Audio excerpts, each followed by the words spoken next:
Good evening, everyone. Welcome to this webinar. My name is Daniel, and I welcome you on behalf of Cactus. We're very happy to be jointly hosting this webinar with India Bioscience. And I thought just before I introduce these speakers and we get into it, I'd just like to introduce our organization and what we do very quickly. So we are Cactus, and we're now 18 years old. And our vision and mission is to help authors, researchers make their research known, to help them get their research published. And so that's what has driven us these last 18 years. We're based, our operations are based out of Mumbai in India. We're a global organization with offices around the world, as you can see on this map here. And traditionally, our work has been helping authors in East Asia, Japan, South Korea, China, and we have offices in each of those locations. And we also work with publishers primarily based in the West, in North America, the Europe, UK. In these last 18 years, we've grown to over 1,000 in-house employees. We work with over 2,500 experts in language, experts in subject, and that is the base on which we are able to help authors.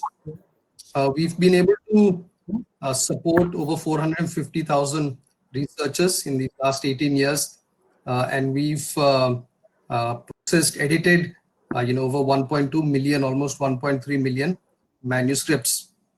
Our clients, editors we've helped come from all over the world.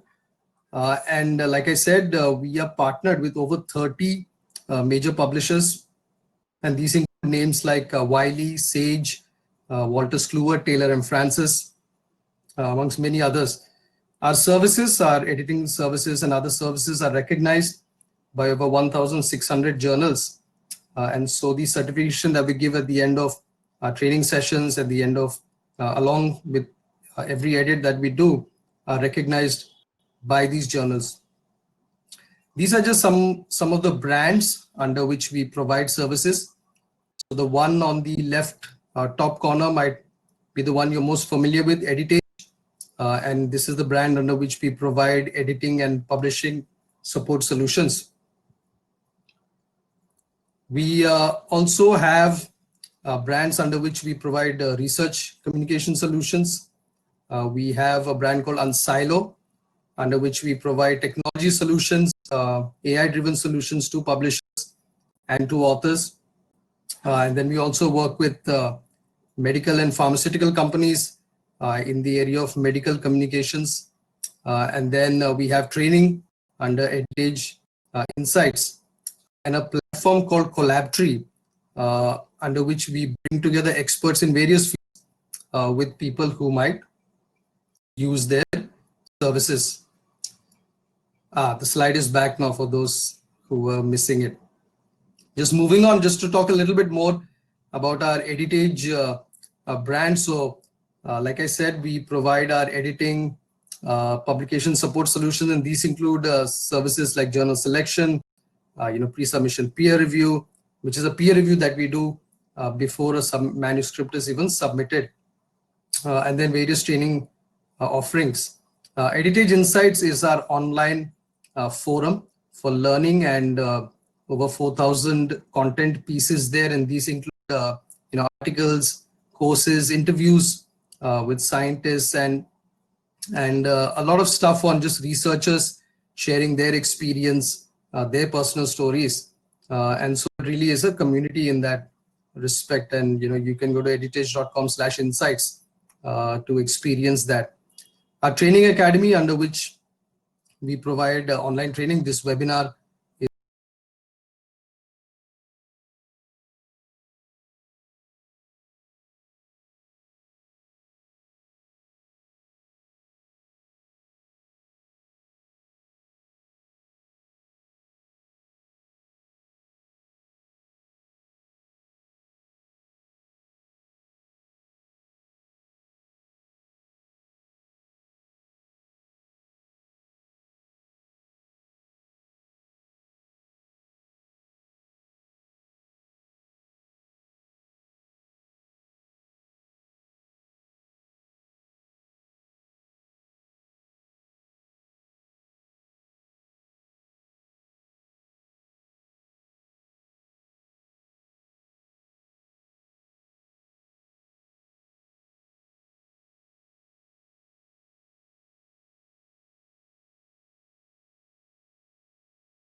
Hello. I guess we've lost Daniel there. This is Smita. I am from India Bioscience. And so, good afternoon, all. Welcome. India Bioscience is really happy to be part of this learning session and, hosting Editage to present some and share the learning experience with all our attendees today. uh, Learning that each one of you that you're going to be imparted today is something that you would find it very, very useful at some or the other point in your career. I'm sure you all are looking forward to the start of the session, but maybe I'll just take a couple of more minutes from you and introduce very quickly about India Bioscience.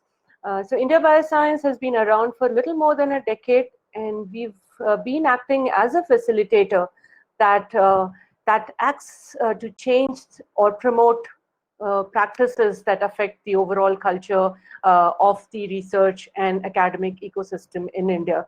And we have also been working largely towards building a strong network of Indian biologists for a little over a decade. So maybe if you can move to the next slide, I can move. Yeah. Um, so what are our mandates? I'll very quickly talk about our mandates.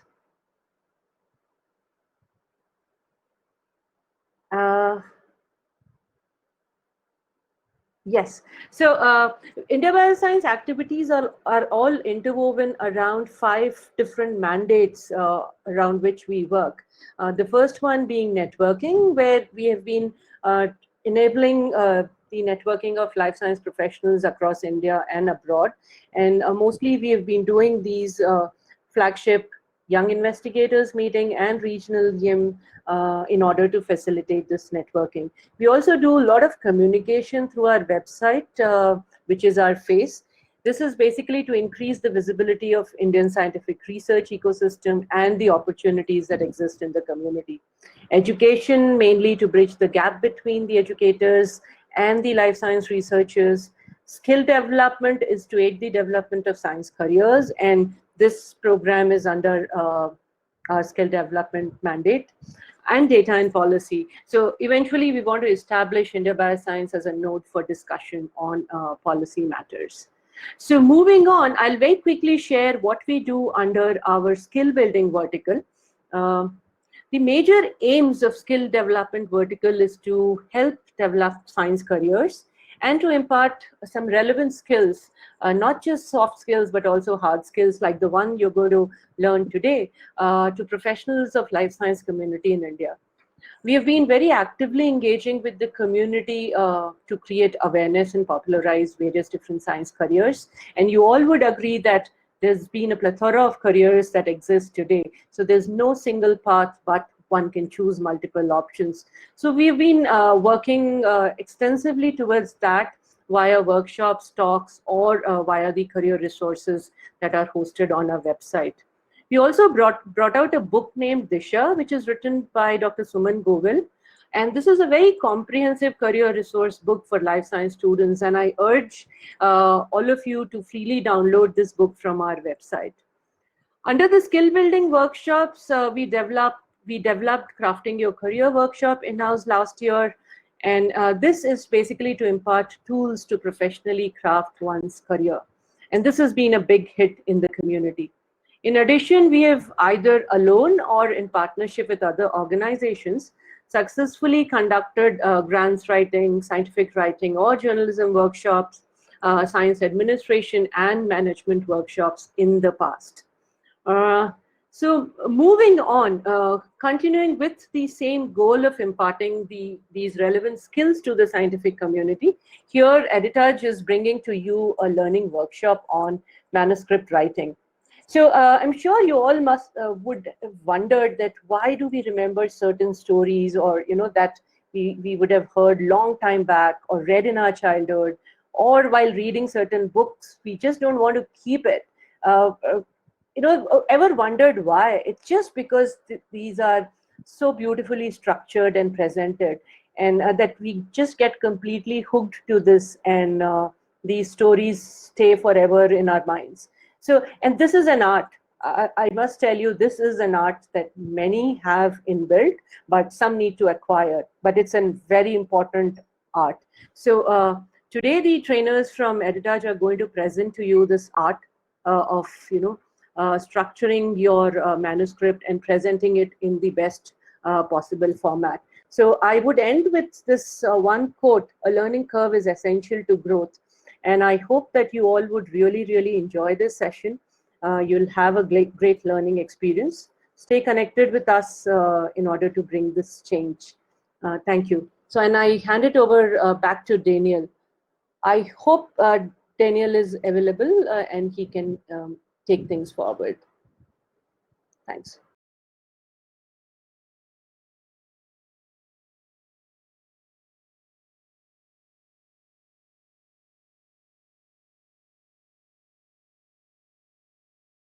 And is actually facing issues with his connection. So the trainers will be directly taking over. Sharon will be online right now.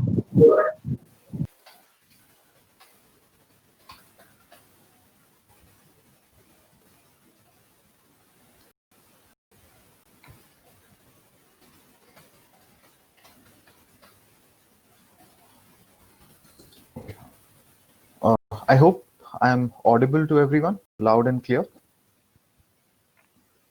Right. So, a very good afternoon to all our attendees today. My name is Sharang Kulwalkar. I am a managing editor at Impact Science, which is a new division under Cactus Communications. And I'm also an academic trainer associated with Editage Insights, who, in partnership with India Bioscience, is bringing you this webinar on scientific writing today. So the topic that I am going to cover is how to write and structure an effective manuscript. And I guess that's one of the very common gripes that all of you as researchers face. We are all taught how to do good science, how to do good research, but we're not necessarily really, conversant in writing or structuring an effective paper that would go on to delight your journal editors, right? So let me dive straight into the topic.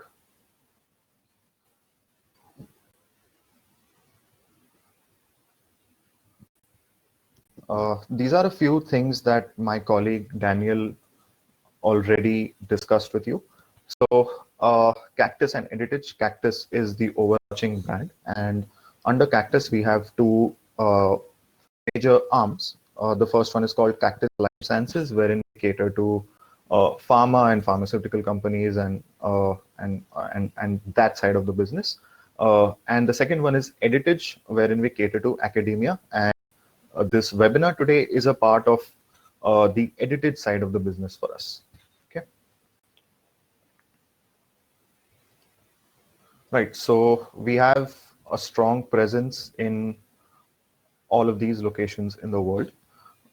These are some numbers that that we have managed to achieve over the last 18 years of existence as an organization.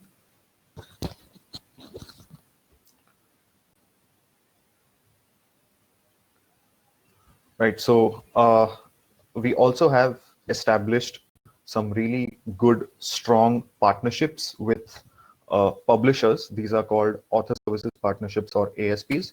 The names that you see on the screen right now are some of our official partners for scholarly communication.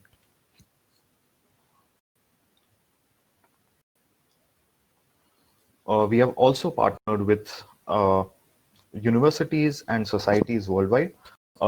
Some of the big names that we have partnered with include the Royal Society of Chemistry, the Journal of Bone and Joint Surgery, and all of these that you see here. So there's Tsinghua University, China, there's the Chemical Society of Japan, there is the Korean Stroke Society, Chunggang University, Korea, and so on. So Editage is recommended by over 1,600 journals worldwide. So these are some of the services that we offer.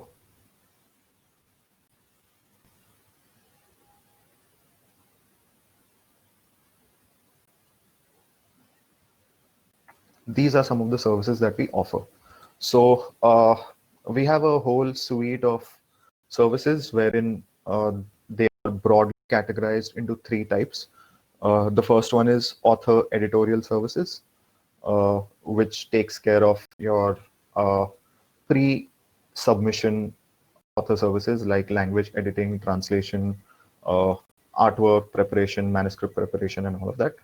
The other one that we are a part of right now is author education services, and Editage Insights is catering to all of those needs covered under author education services. So you have Editage Insights, you have the Insights Academy. You should check out the Editage Insights website after this discussion. And the third one is the Research Communication Services, recently rebranded as Impact Science. So I am a part of this last suite of services here. So under Impact Science, we offer post-publication article promotion services like video summaries, infographics, scientific press releases, plain language summaries, and also other customized projects that will help our clients communicate their research or communicate their brand more effectively.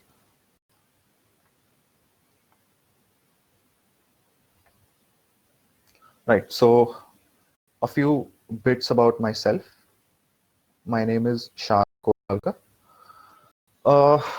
I completed my master's in biotechnology from St. Xavier's College, Bombay in 2014, and I've been with Editage since 2015. I started off as an associate editor in the life sciences editing team, where I worked with researchers from the fields of medicine and life sciences to ensure that their manuscripts were error-free, clear, engaging, and publication ready. I've also taken on multiple different roles in my time with Editage.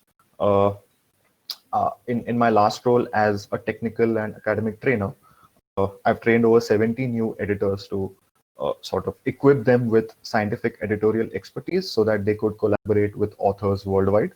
Apart from training, I've also provided support for internal functions such as hiring, test assessments, client retention, and process improvements, and all of that. I have a biotechnology majors by training and educational background, and I'm also passionate about communicating science in all fields and breaking it down for the general masses. In my current role as managing editor at Impact Science, I manage and provide inputs on different projects such as videos, infographics, press releases that involve the media-based promotion of research. And it's not just restricted to scientific research. It's not STEM. We also cater to the humanities and technology and all of that.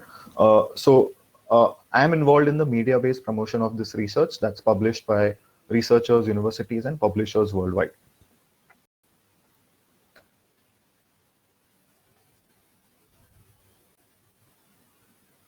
All right. So this is a brief glimpse of what we are going to cover in the session.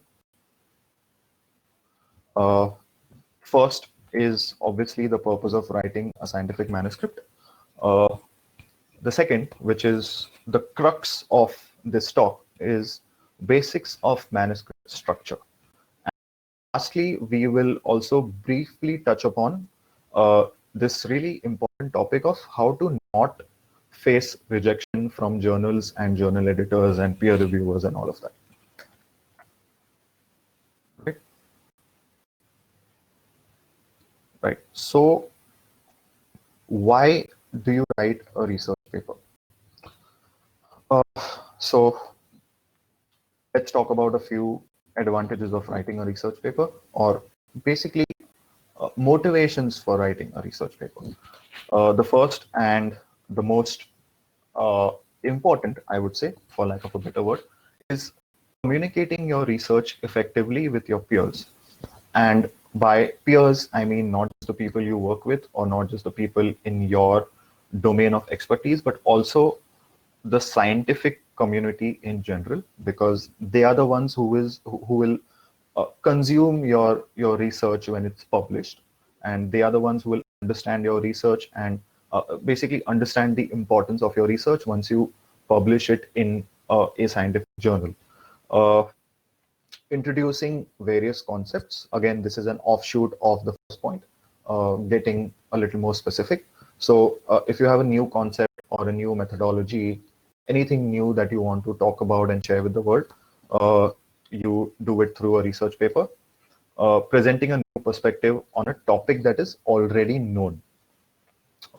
Uh, of course, the overarching goal of all of this, of carrying out research, writing a paper, uh, communicating with the journal stakeholders, and eventually getting your paper published. The overarching goal of this entire process is to advance scholarly knowledge in your field of expertise, right? And finally, I mean, just to, I mean, things are getting a little more selfish here, so to speak. But it's not a bad thing if you ask me. Establishing yourself as a prominent figure in your field, right? Everybody wants to be recognized for the work they do. Everybody wants people uh, to take their work seriously, to respect them. So writing a good research paper will help you sort of cement your position in in your field of study as a prominent figure. All right. Move on. Why is it important to have a specific structure?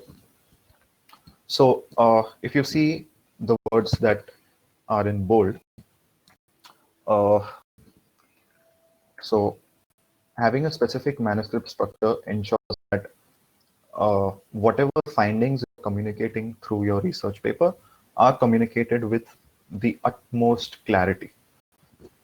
Okay. Second point is, and I think this is perhaps the most important when it comes to thinking about how well your paper is doing out there, or how what is the reach of your paper. So the second point is making it easy for your peers or for your readership to understand your research. The third point, and this is a mark of good research, not a good research paper per se, but a good scientific research needs to be reproducible. I'm sure we have all learned that in in the careers that we've had so far. So it's your research paper should clearly outline or clearly underline the fact that it is easy to reproduce these findings. Okay. Uh, Also, it allows for easier or simpler scrutiny of your findings, because every research, every study will have some limitations. If you do not outline those limitations clearly in your research paper, then it sort of raises a question on the credibility of the study, right? Uh, I'm sure most of you have written research papers before. Most of you have read a lot of research papers over the past few years or even decades. All of you must have seen a dedicated paragraph or even a line or even a section for limitations of the study, right? So easier scrutiny of your study and findings. And obviously the last one is, and in fact, I think this should be one of the primary sort of goals, is to ensure that your manuscript fits the journal guidelines. This doesn't have to do much with the content of the paper, so to speak, but the format of the paper. For example, if the journal requires a 250 word abstract as the upper limit, and you have written an abstract of 350 words, right? There's almost 100 word difference. So in that respect, does your manuscript fit the journal guidelines? No, it doesn't, right? So it is important to keep all of these things in mind. Moving on.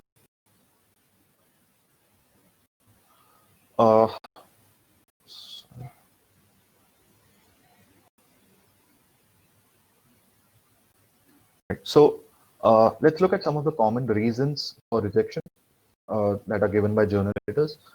This is something we have compiled from, from my 5 years of experience dealing with journals, publishers, societies, even authors who are who want to get their research published. So poor writing, mismatch with the aims and scope of the journal.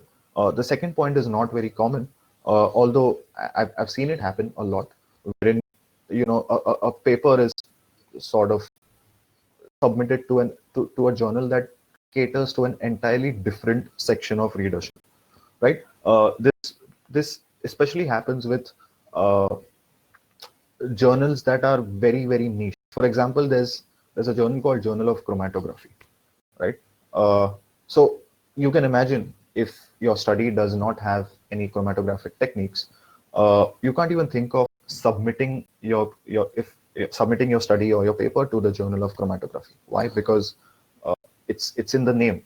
If you look up the aims and scope of the journal, they would clearly mention that all the submissions need to be have something to do with chromatography.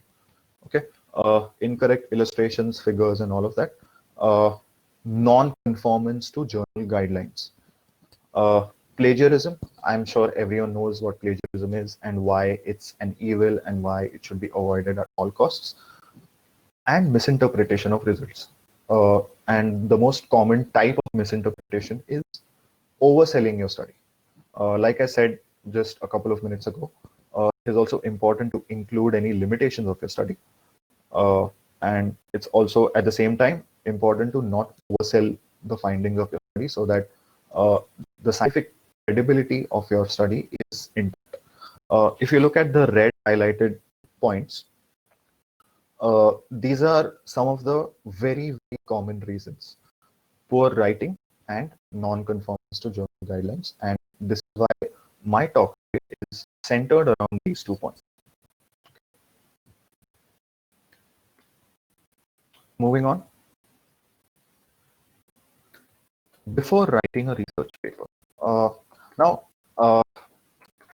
I'm spending considerable time on things that are actually a prelude to writing a paper, but I felt that it's important to cover briefly, albeit cover these points as well. So before writing a research paper, what do you need to do? Make a habit of reading scientific manuscripts. This is a given. I don't really need to elaborate on this. Make a list of potential target journals. I'm not sure how many of you actually do this, but it's a good practice. Scan through the abstracts of potential target journals. An abstract will give you an idea of A, the abstracts of your target journal are structured. B, what is the content of the abstract? What is the style of writing that the journal prefers? Next is choosing the target journal carefully. Then once you choose the target journal, you will make a very sort of concrete note of the exact aims and scope and policies of the journal. And lastly, study the instructions to authors extremely carefully, because most of your cues for structuring the paper with respect to format, layout, and all of that will come from this section on the journal website called Instructions to Authors. All right. Moving on. Right. So we are now into the core of this talk: how to structure your manuscript. And you see this really fancy acronym here. It's called IMRAD, IMRAD. Does everyone know what IMRAD is? Right, I'm sure. IMRAD stands for Introduction, Methods, Results, and Discussion. Right, so this is how a typical original research article is structured.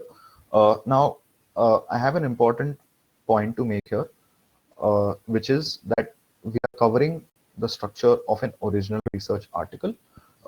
If you have any questions on the structure of other manuscript types like review articles or case reports, I can take those questions at the end of the session. Okay. Right. So what is IMRAD? Introduction, methods, results, and discussion. Right. And after all of that, what comes is the abstract. An abstract, I would say, is a condensed version of the paper. It includes a bit of all of these elements, and by a bit, I mean the most important bits of these elements. So an abstract includes, say, a couple of lines from the introduction, what methods were performed to achieve or to arrive at the findings, what are the most crucial findings, and what are the implications of the findings, or how the findings sort of tie in with the current research in that particular research landscape, right? So an abstract has some of all of these sections. Okay. Right. So let's dive straight into the shape of an IMRAD article. Right. So remember this shape of of of an hourglass, right? Because it's going to be very important. Also look at the shading as and when I transition to subsequent slides. Focus on how this hourglass is shaded. So the introduction has to begin broadly. So by broadly, I mean you talk about if your study has to do with a disease, or if your study has to do with with say a mechanism of infection, or how say an insect attacks a plant and how the plant responds to that insect attack. So your introduction has to begin very broadly. You talk about the disease, why it's important, what is currently known about the disease, what is not known about the disease. So you begin very broadly, then you get into some more specifics of it. For example, if previous studies have been carried out, what are those studies and what have they found? Okay.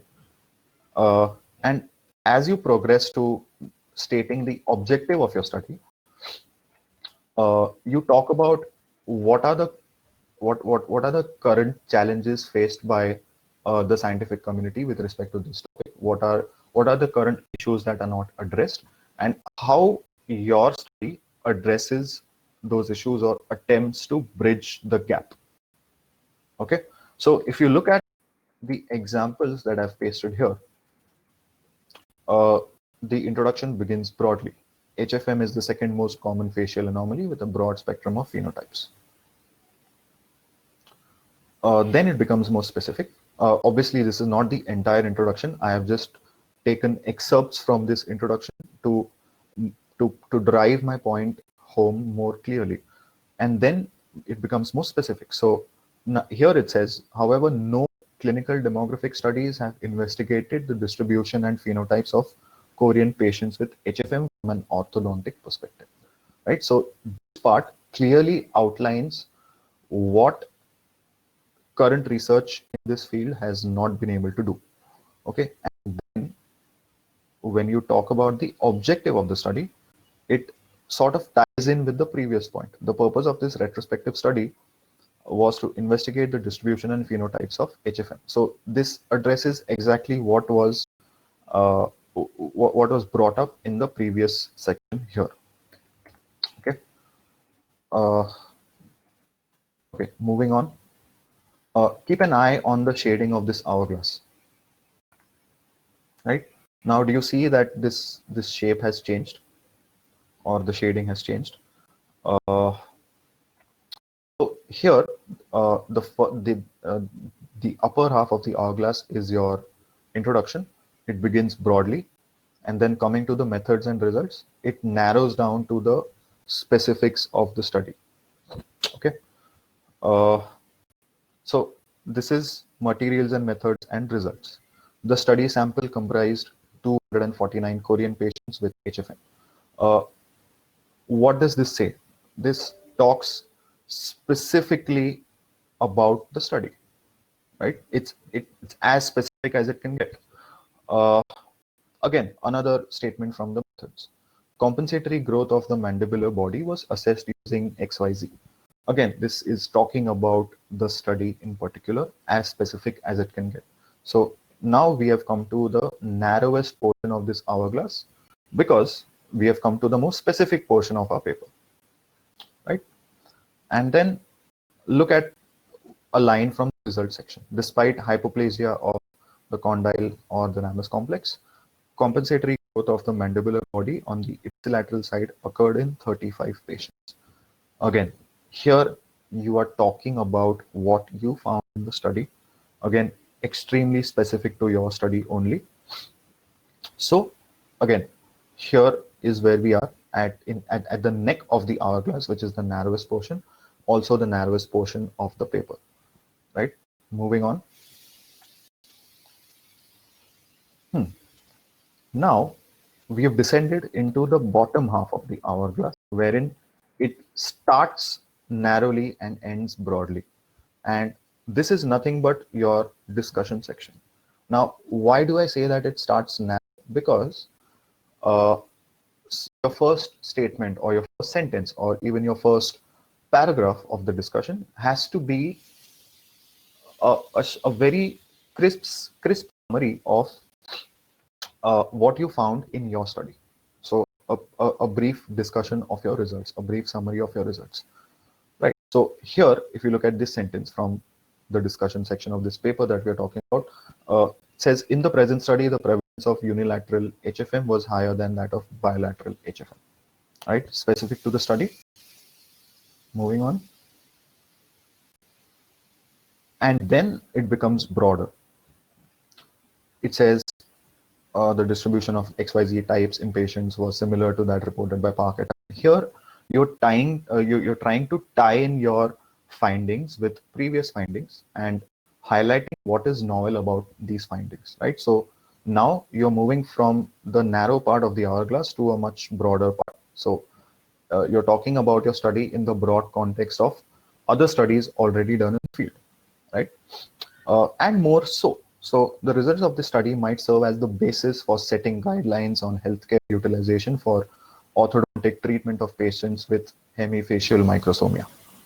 So this is as broad as it can get. So here, what you're essentially doing is you're taking one of the most important results of your study and sort of repurposing that to state the possible broader implications of your study, right? So as broad as it can get. So this is how the hourglass shape is sort of related to the structure of a manuscript.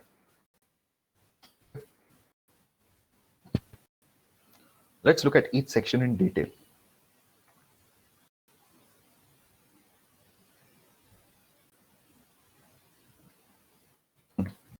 Introduction. I think the introduction section can be one of the most difficult sections to write in a manuscript. And I will touch upon that, when I come to the discussion section, because there's a reason for that. So your introduction section should cover, I wouldn't say cover, but it should be centered around this one sort of one broad question, which is, what is this paper about? Okay, so it should introduce the reader to your topic or to your study, and it should sort of give a synopsis of what is to follow. Okay, and it answers the question, why?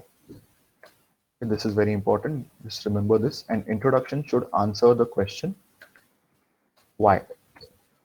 So how do you answer the question why in the context of your study? You give some background information, some very broad information of what is already known about whatever topic you are researching on. Once you state what is known, then state what is not known. Okay, now this is how you come to specific points. Okay, once you state what is not known, then you briefly touch upon why is that stuff not known, why is something not known, and how that why is something not known statement ties in with the objective of the study. So that is how you structure an introduction. Okay.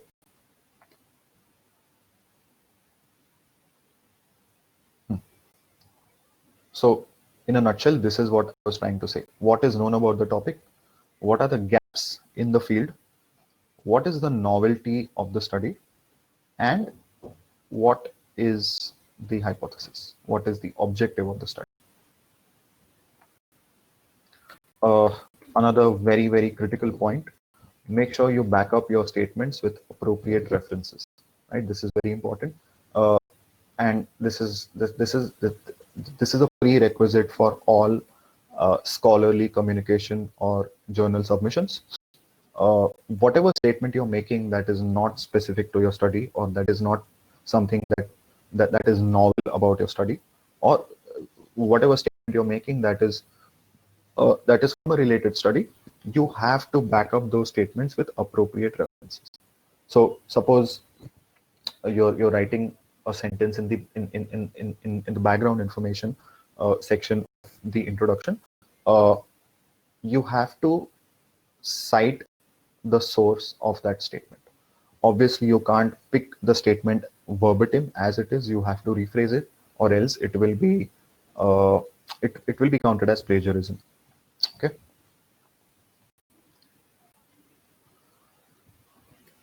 Right. So structuring the introduction.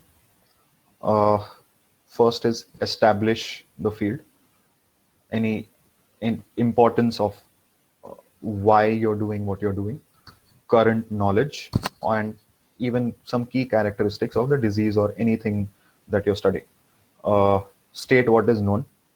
This is what I spoken about. State what is unknown. This is to perform a very critical task, which is setting up the present study.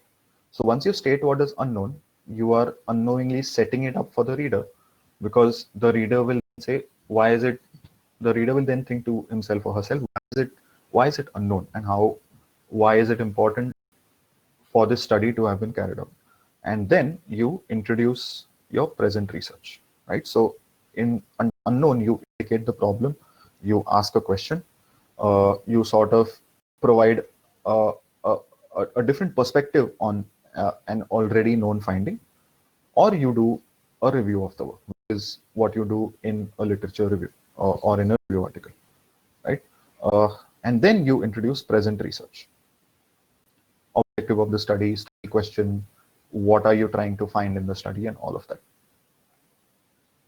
Make sure to back up your statements with appropriate references. Okay. Moving on, this is how an introduction should be shaped, in my opinion.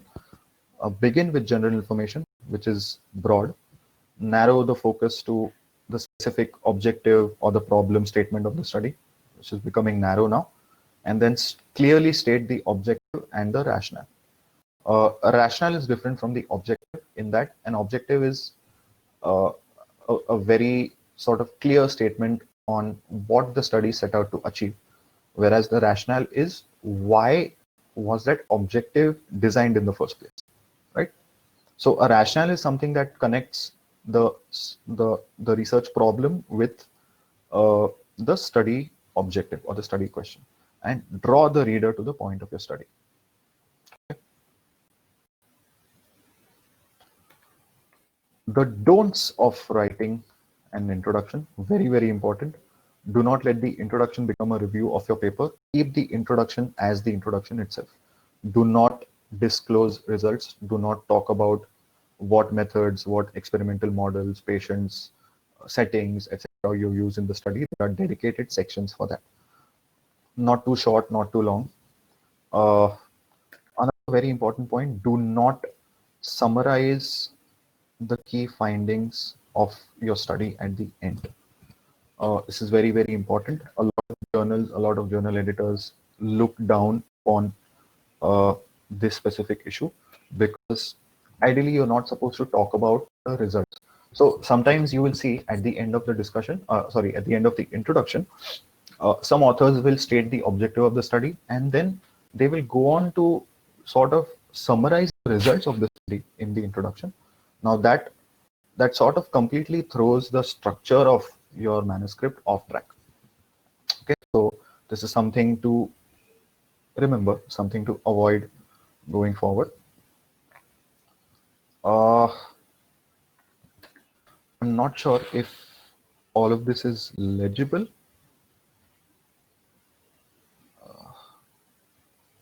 So, right, I'm not sure if you guys can actually see this example of text that I have pasted here.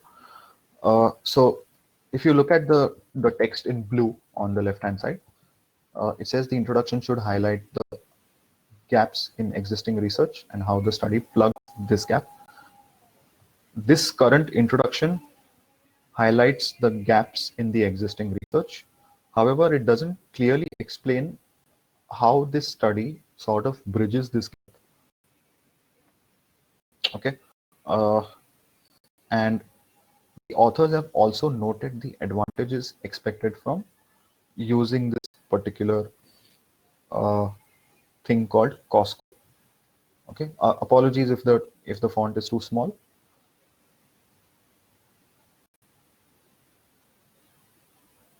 Right, moving on to the method section. What did you do and how did you achieve it? Right, this is one of the simplest sections to write, in my opinion. So here you are expected to lead the reader through a sequence of events which seem chronological and as if they were a participant. Give an overview of how you designed the study. Give a description of participants, settings, what variables did you assess, what are the controls, what was the experimental group, what assays, what experiments, what techniques you performed, all of that. Important point to note, the method section should answer the question very clearly. How did you go about achieving the findings that you achieved? Okay. Right. So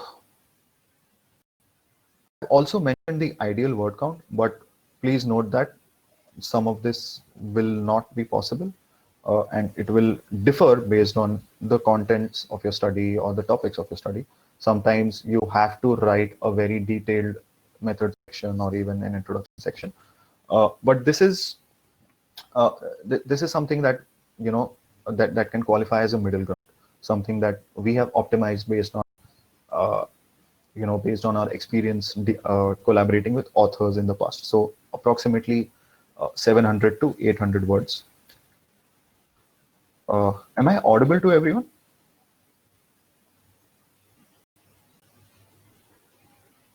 Okay, great. Because I think some participants are pasting comments saying I'm not audible. Anyway, so right. So these are the questions that your methods section needs to answer. Right? Who were the subjects or participants of the study? What exactly was done in the study? Controls used. How was your study performed? How did you analyze the results? Statistical analysis, software, all of that. And have you followed reporting guidelines for your study? Now, reporting guidelines are very, very important, especially when it comes to medical research. So you have Strobe, you have Prisma, you have Consort. These are some sort of right. So these are some reporting guidelines that an author is expected to follow. Okay. Right. So next, don'ts. Some don'ts of the method section. Do not exclude important details. This, you never know what could be crucial in ensuring the reproducibility of the results, right? Do not include any irrelevant information. Don't forget to include published literature when needed. Now, this is a very interesting point because, so what do you mean by including published literature? It's basically including a reference or including a citation to a previous study. Now, you would ask the question, why would you need to cite a previous study in the method section where you're only talking about your own study, right? Sometimes what authors do, and this is perfectly permissible, it's perfectly fine. Sometimes authors sort of cite previous techniques or techniques that are developed by previous researchers in the past, and then they use that technique or a modified version of the same technique. Okay, so this is when you need to cite the source or provide a reference to the paper that originally described that technique. Okay, important to not present results or interpret results in this section. It's only for clearly stating what you did in the study and how you did it, and not what you found. Okay, great. So results section.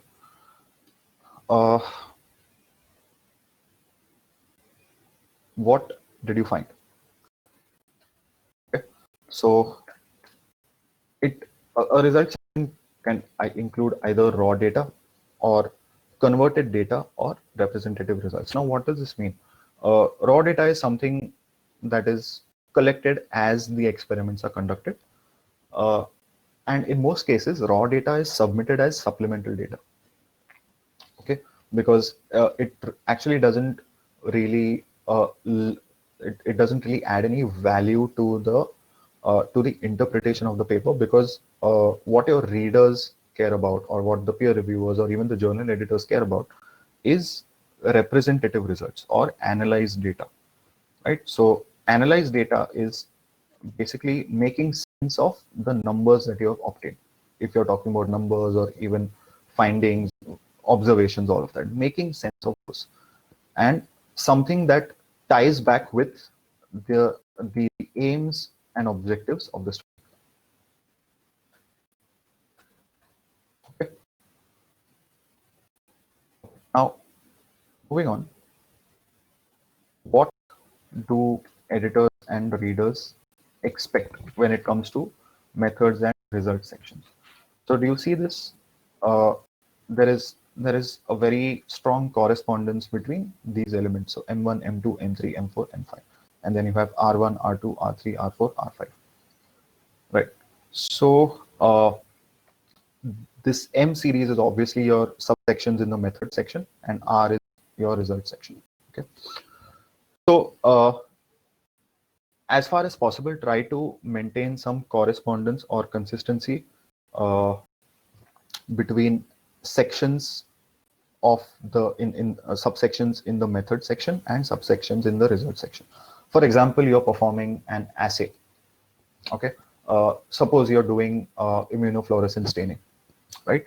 So for example, M2, you perform immunofluorescence staining, then the results of that should be captured in R2 ideally. So that is how you ensure consistency and correspondence between your different paragraphs in the method and result section. Right. So approximately 1,000 words. List your results, describe tables and figures. Make sure you cite all figures and tables. A citation for figures and tables is basically a call out. So no figures or no table should be left without a call out in the text. Okay. Obviously provide numbers or any statistical significance values. Moving on, the don'ts of writing the results section. Don't include negative results, very important. The limitations of the study also need to be captured. Don't include all the data you have collected. If you do want to, you can present it as supplemental information. Do not repeat the data in the text and then provide the same data in the figures. You can say the findings can be seen in table X, figure X, and all of that. Don't interpret the results. This is different from writing representative results because you're making sense of the results, but don't interpret the results in the broader perspective of previous studies that have been carried out. Okay, don't use references, obviously, because the results are specific to your study. References can be used in the discussion section. Okay, moving on to the discussion section. What is the meaning of the findings, right? Sorry. What is the meaning of the findings? The discussion section should answer the question, so what? Okay, so you explain the results in the broader context. You obviously cite previous research, because if you're talking about broader context, you're also talking about studies that have been done in the past, right? So if you're talking about those studies, then you cite those studies. Okay, so important question: what is the meaning of the findings? Moving on, interpretation of the results, right? What is expected out of a discussion section? Obviously, interpretation of the results. Looking at the larger picture, how these results can be applied more generally, what is new about these findings, and how these findings are different from previous studies, right? Limitations, discussing the shortcomings of a study. Why couldn't you achieve what you set out to achieve, and why should the results be taken with a pinch of salt? Okay. Future direction. You need to present questions that still remain unanswered. This is a very, very common finding, and you can present questions that remain unanswered to lay a foundation for future studies. This is a perfectly fine way to end the discussion section. Suggest additional research that can address unanswered question, and include broad statements or general statements, not very, very specific details only to specialists in your field. Okay, and then hypothesis, a more sort of general conclusion arising from the results. Okay, moving on. Conclusion. Sometimes discussion and conclusion can be combined, or they could be separate sections. Always check with the target journal, and you have to provide a take-home message. Don'ts of writing the discussion. Sorry. Don'ts of writing the discussion section. Do not repeat the results. You have to interpret the results. Don't make it a repetition of whatever you have written in the result section. Important, do not overgeneralize or exaggerate. You can criticize your own study. You can't criticize other studies. Do not forget to mention the limitations of your study. And finally, it's a good idea to sort of provide opportunities or lay a foundation for future studies, or if your study has any clinical or commercial applications, feel free to mention that at the end of the discussion section. So it just gives your paper a sense of roundedness or completion. Okay, moving on. Abstract. An abstract plays a very important role in influencing a reader's decision about proceeding to read the rest of your paper. It's extremely important to know that journal editors, and especially editors, and to some extent reviewers, they are most likely to base their decision to accept your manuscript for consideration based on how well written and interesting your abstract is, right? So to put it simply, it's really the first thing that a submission editor reads. Okay? What do editors and readers expect of an abstract? Summary of the entire study, a very clear provision of background, rationale, study objective, methods, results, and interpretation of the results or conclusion. This is the format of a structured abstract. If you see, there are defined sections. There is full coverage of the paper, and it's easy for the reader to understand. Now, when do you decide when to write a structured abstract or a non-structured abstract? Now, this will obviously depend on the target journal. Some journals require structured, some journals require non-structured, right? The real challenge is when you're writing a non-structured abstract, because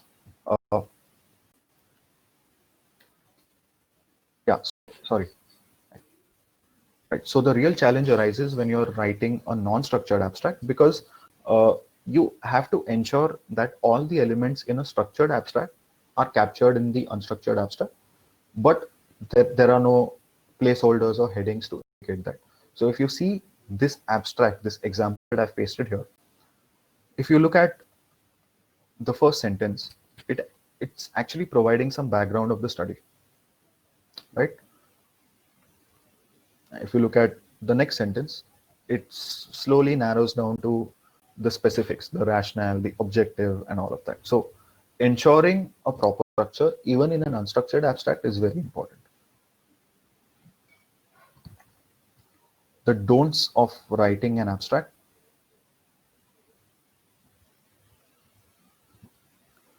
Abstract format, sorry. The don'ts of writing an abstract. Do not present information that is not there anywhere else in the paper. Or else the abstract won't make a lot of sense, or the journal editor might think that you are overselling your abstract. Okay. Don't ignore the word count limit. Very, very important. Most journals, almost all journals, have a word count limit for the abstract. Please do not ignore it. Do not jump into the objective of the study or the problem statement without giving enough background or context. And as far as possible, avoid including abbreviations. Don't include references, and don't include a lot of statistical data, because the rest of the manuscript is there to talk about statistical data, right? Okay, so some of the common mistakes that authors make while writing abstract: holding back significant information, a lack of balanced coverage. Obviously, by balanced coverage, I mean every section in the manuscript should be covered in the abstract. Okay. Length, including references, using the same sentence for the first line of the abstract and the first line of the introduction, right? Including a lot of data, abbreviations, acronyms that are undefined, and not including keywords. So let's look at this example. It starts off with the objective. There is no background information, right? Although you might argue that this is a structure that the journal wants, and it begins with the objective. So in this case, what you can do is you can write a one-line background section under the objective heading, and then you start off with saying this: the aim of the study was to explore the effect of comprehensive stroke rehabilitation after acute stroke management. Okay. Everything else this abstract does well.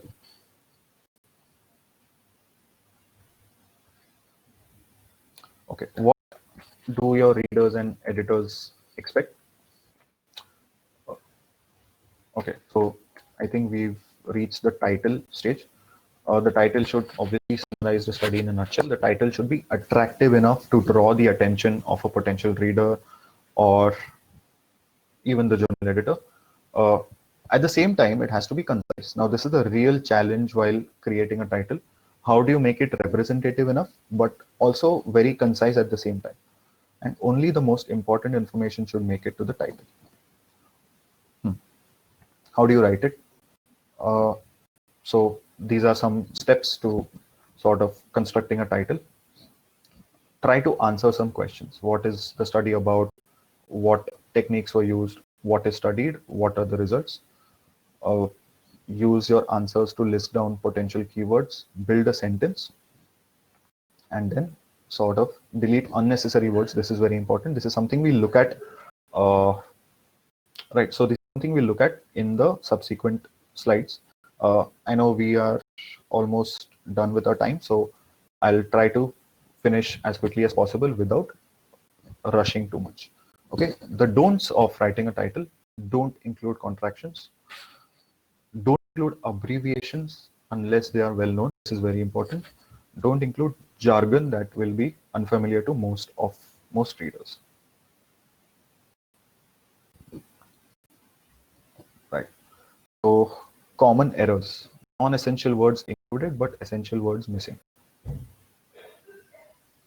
Right. So example number 1.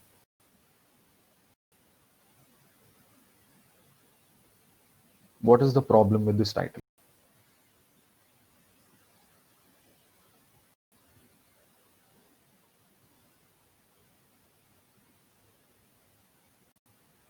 So these are the problems. It includes an acronym, repeats words or phrases, includes non-essential phrases, and uses wordy phrases. Now let's look at how we could sort of make this title better.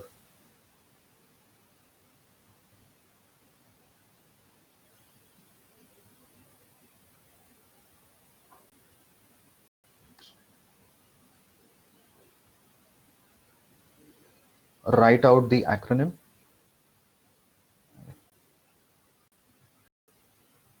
delete repetitive word, delete the non-essential phrase, revise the wordy phrase, and add a method. So once you do that, this is what you get. Recent progress of India-China border trade, a survey of world economists. Right? So this part, a survey of world economists, was important because otherwise the title is not representative enough of the study. Okay. Title number 2. Assessing the effect of X on cardiac muscles of white-headed capuchin monkey, Cebus capuchinus. What is wrong with this title?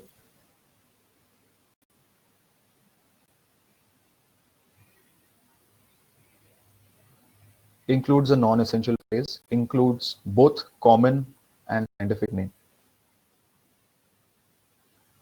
And how do you address the problems?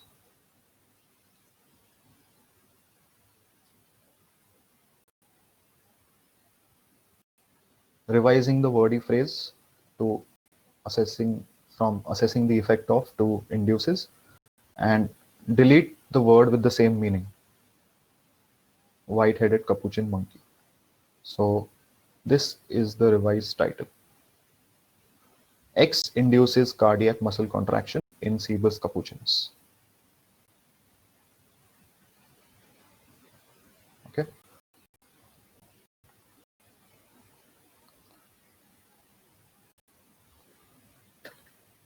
Indicate the type, method, or technique, find the main subject, and include essential words and remove non-essential phrases.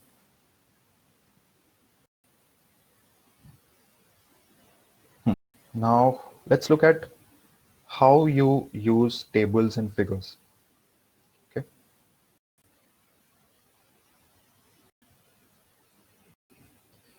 Right. So if you, as you can see on the screen, you use a table when there are many and precise numerical values and the specific data in a very small space. Secondly, to compare and contrast data values or characteristics among related items or items with shared characteristics or variables. And finally, you use a table to show the presence or absence of specific characteristics. When you use a figure, most importantly, to show trends, patterns, and relationships across and between data sets, when the general pattern is more important than the exact data values, right? When you want to show a trend or when you want to show a visual representation of difference between two data sets or two variables or anything like that. To summarize your research using graphs, data plots, maps, and pie charts, or to present a visual explanation of a sequence of events, okay, using maps and all of that. When do you use text? You use text simply when you don't have extensive or complicated data to present. When putting putting your data into a table would mean creating a table with 2 or less columns. It won't make sense. And when the data that you're planning to present is peripheral to the study or irrelevant to the main findings of the study.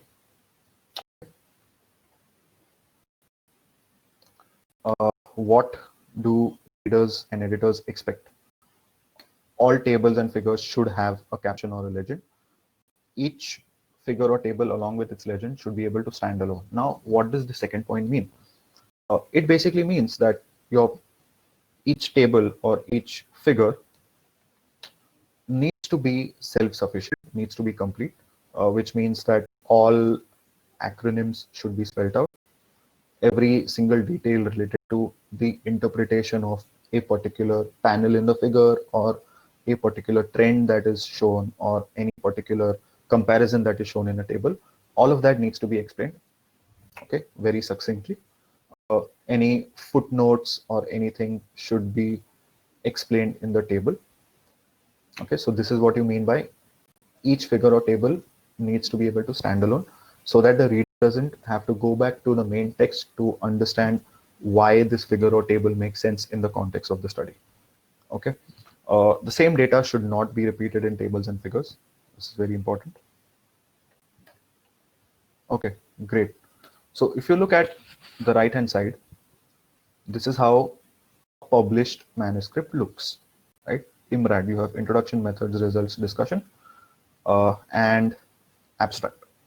Okay, now if you look at the left hand side, this is how, in our opinion, you should organize the manuscript in a chronological sequence. So you first prepare figures and tables, because that is something that's immediately accessible to you, the data that you have found. After that, write the methods, because it's the simplest thing to write. After you write the methods, write the results to ensure consistency. After you write the results, interpret those results in the discussion. Once you write the discussion, write the introduction. Okay. And after you're done writing all of this, then you may proceed with the abstract.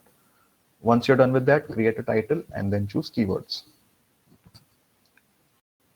Okay. Let's quickly touch upon how to not get rejected by journals.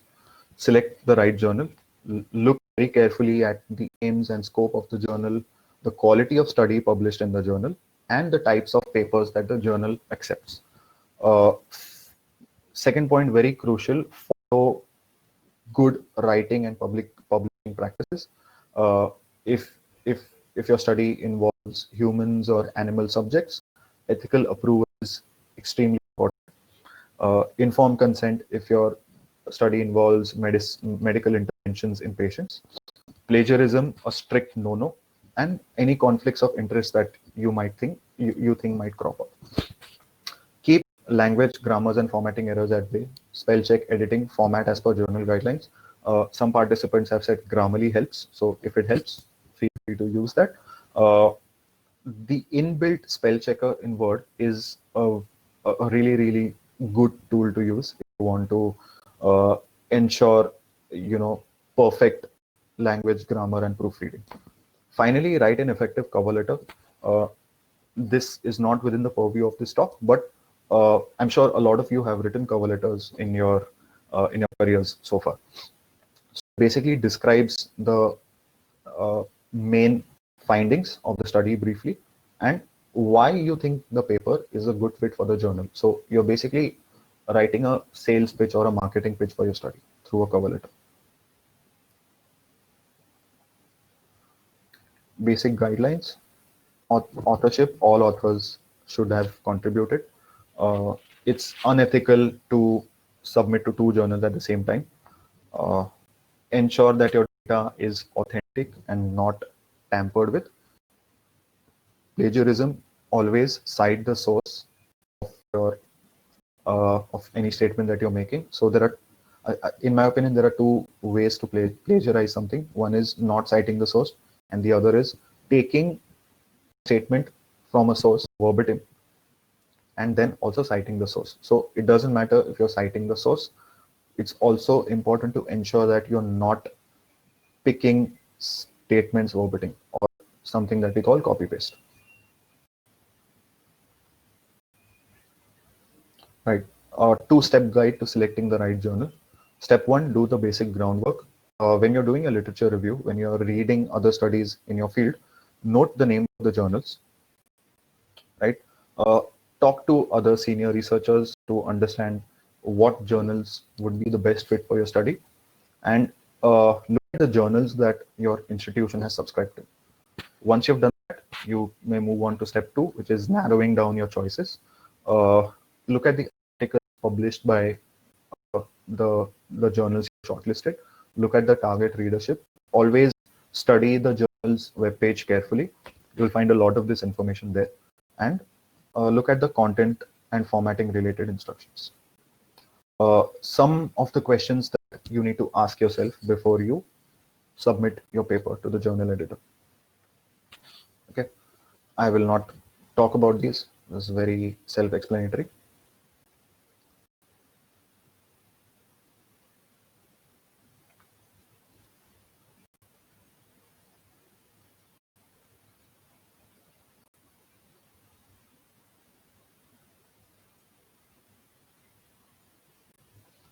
Some of the common mistakes: uneven quality, non-uniform quality of writing, mixture of American and British spelling.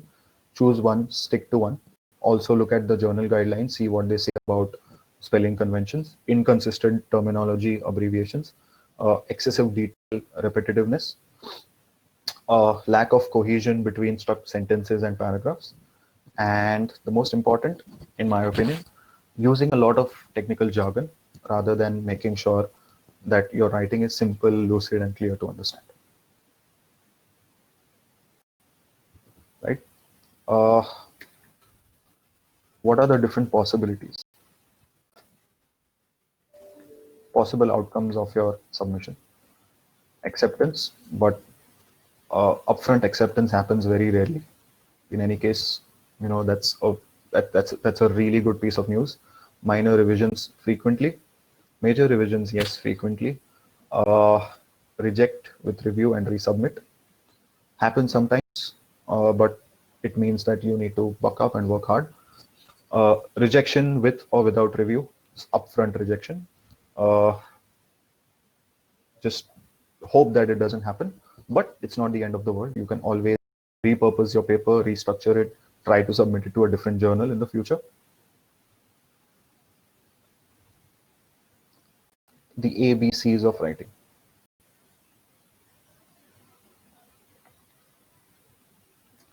Some take-home messages: be clear, be concise, ensure structure as per journal guidelines, follow ethical practices, and yes, select the right journal. Something to lighten the mood.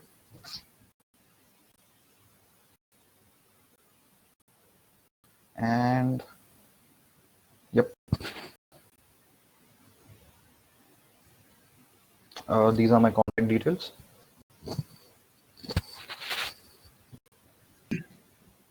I think Sharang, you can take a few questions now before Shivani comes in.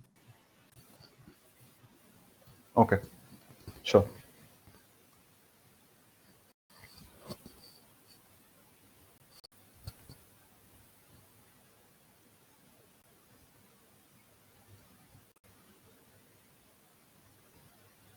Right. So, any order in which I should answer questions?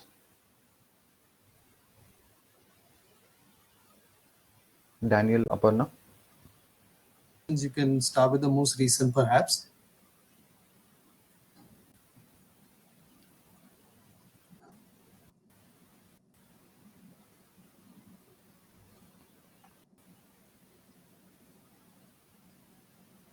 Hello. Yeah, I was saying, Sharang, you can start with the most recent, perhaps, in the comments chat box. Okay. Okay. So, someone has a question that says, what is the difference between a short communication and a full article? Okay. So, I would want to say that the most important difference is obviously the structure and the length, because a short communication is short. But there are also critical differences in the structure. For example, every submission will have an abstract. be it an original research article, be it a review article, be it a case report, or even a short communication. Now, different journals will have different guidelines on how short communications are structured. But the most common one that I've seen is you have an abstract. Sometimes you have an introduction, and then everything else is just, it just flows after that without any subheadings. So you have abstract, and sometimes after that you may have like 3 to 4 paragraphs of information. But again, if you look at some well-written short communication articles, you'd realize that although there are subheadings, there is a certain logical sequence of writing that they follow. So first you provide some background information, then you talk about what methods and results. So you talk about what methods were used, what findings were obtained, and you sort of interpret those findings and then conclude the study. When it comes to a note may or may not have an abstract, right? In most cases it doesn't. But again, like, I mean, this session was not expected to cover the structure of a note, but since you've asked me, I think every piece of writing should have a logical sequence, and this hourglass shape is something that I personally follow when I'm writing stuff. I'm not, obviously don't write as many research papers as you guys, but I do write some stuff every now and then. So this is something that I follow in every piece of writing. So I start broadly to draw the reader's attention in, then I narrow it down to the specific topic that I want to discuss. After I have narrowed it down or made it sufficiently specific, then I sort of open it up and make it broad again and end it broadly. So this hourglass structure applies to a lot of different article types. And yes, so whatever I've discussed before is are the crucial differences between an original article and a short communication and even a note. Suggestions on structure of effective cover letter. Okay, so your cover letter actually has to be a letter. So we've all written letters in the past. You address it to the editor-in-chief. Then you start off by saying, I'm pleased to submit this paper to XYZ journal. My paper is titled XYZ, and then you sort of summarize the paper. Again, do not copy and paste the abstract. You sort of summarize the paper in a more attractive way, not in the way that you would write your research paper, right? Summarize it. I would say cut down on the jargon, elaborate more on the potential applications of the study, if any. Highlight the novelty of the study, if you can. Then talk about things like, and this is the most important thing to stress upon. Why will your study fit into the scheme of things that the journal has in place?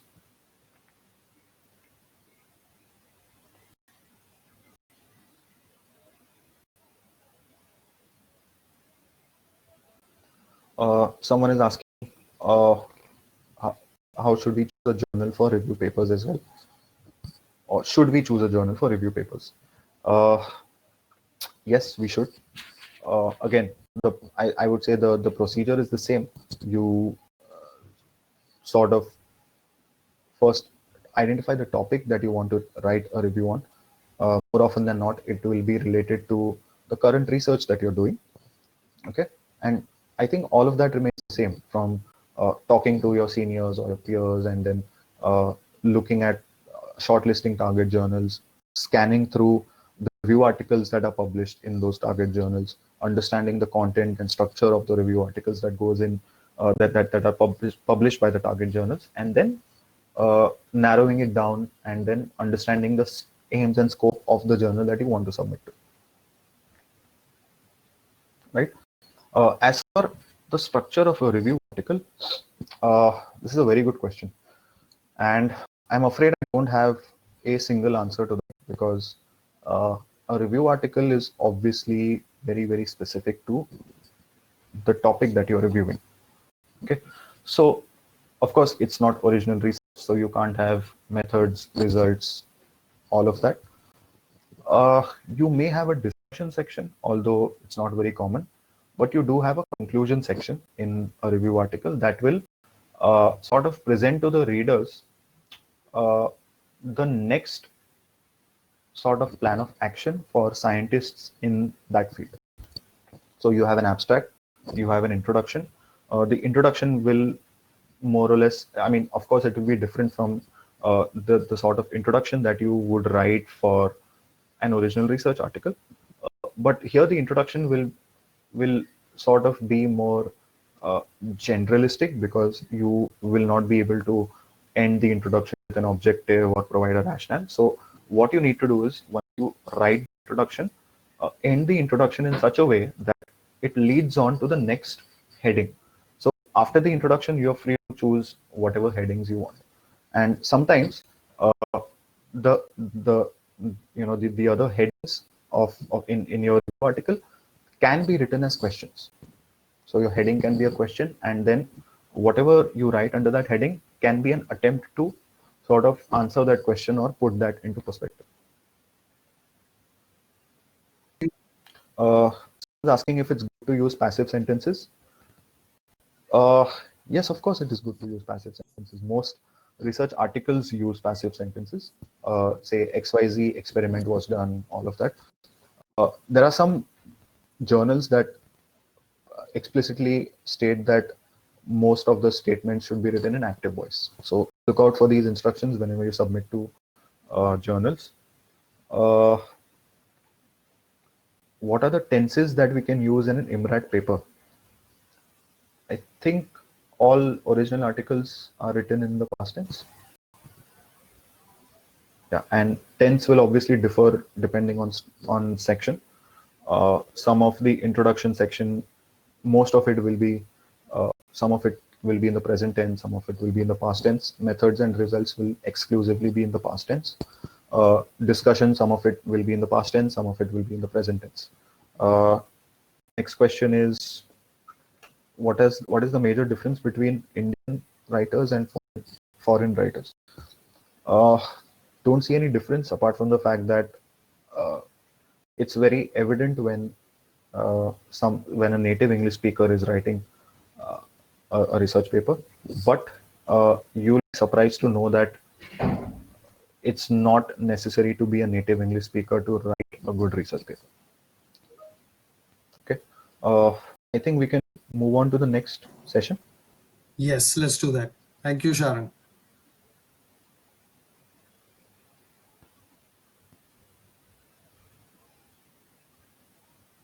How to figure credibility of journal, SCI index, look at whether the journal is indexed in different databases, look at the JIF or journal impact factor over the last few years. Talk to your peers, understand if they have submitted to that journal in the past, how their experience has been, and all of that. Keep an active watch on predatory publishers and journals. Okay. Right. I think we can let's move to the next session. And we'll have some time at the end of that session to cover questions both from this and from the next session. Daniel?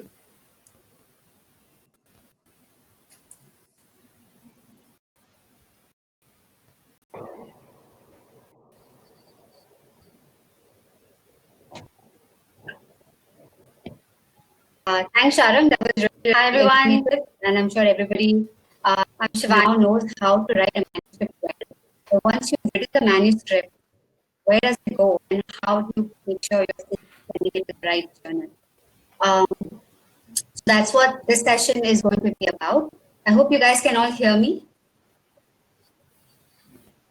Okay, great. Voice is not clear.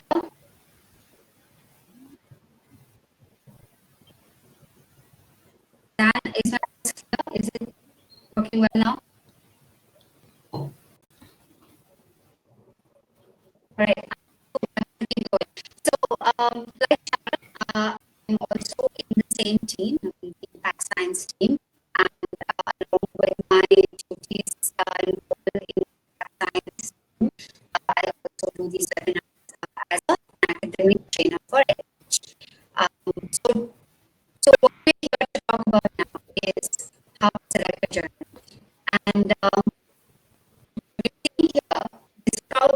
something already witnessed, have gone through. I definitely have. So I've submitted to multiple journals before actually getting accepted. So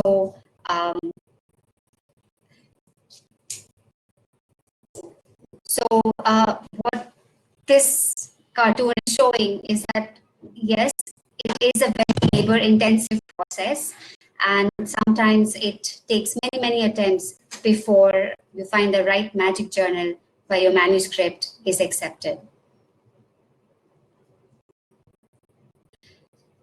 Why do we publish at all, right? So we have this manuscript, we do this research, and most of y'all will tell me, yes, that we need to publish so that science progresses and that other people know, whatever our findings are, we talk about our findings. But in addition to that, something that's very important for all of us is that publication is important for our own career prospects. The more you publish, the better, the better your career prospects are.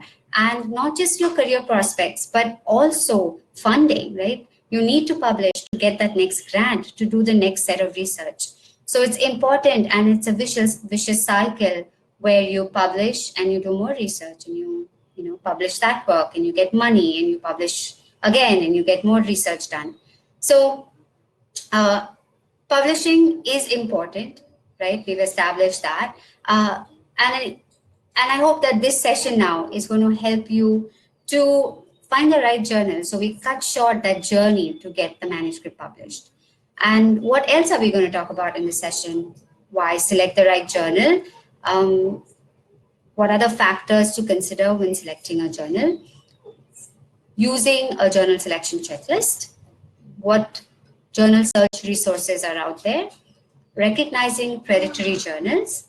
And finally, how to make sure that you have a good submission package so your manuscript has a good chance at least going through the review cycle or being peer reviewed. All right.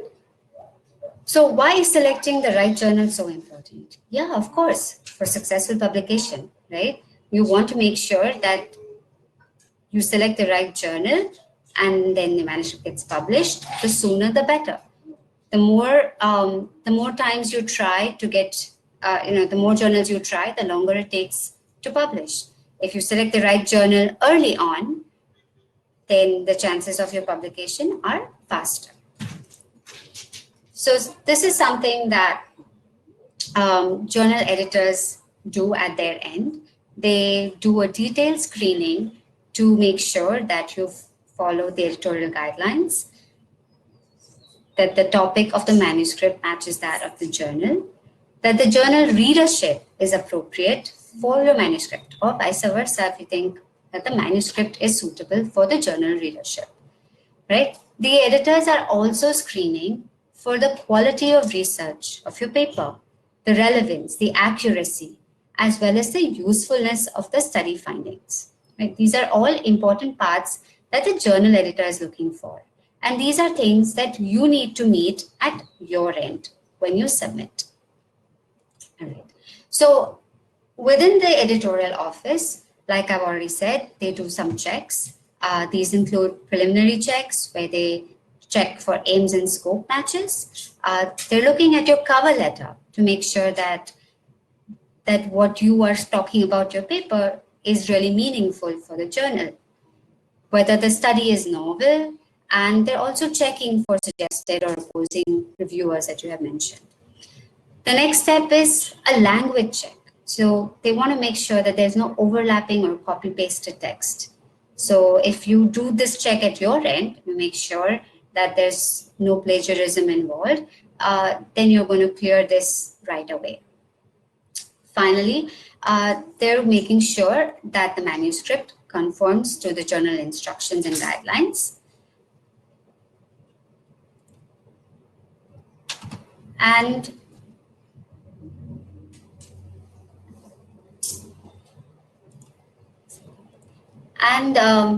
if everything is cleared, then the editorial office will process the manuscript.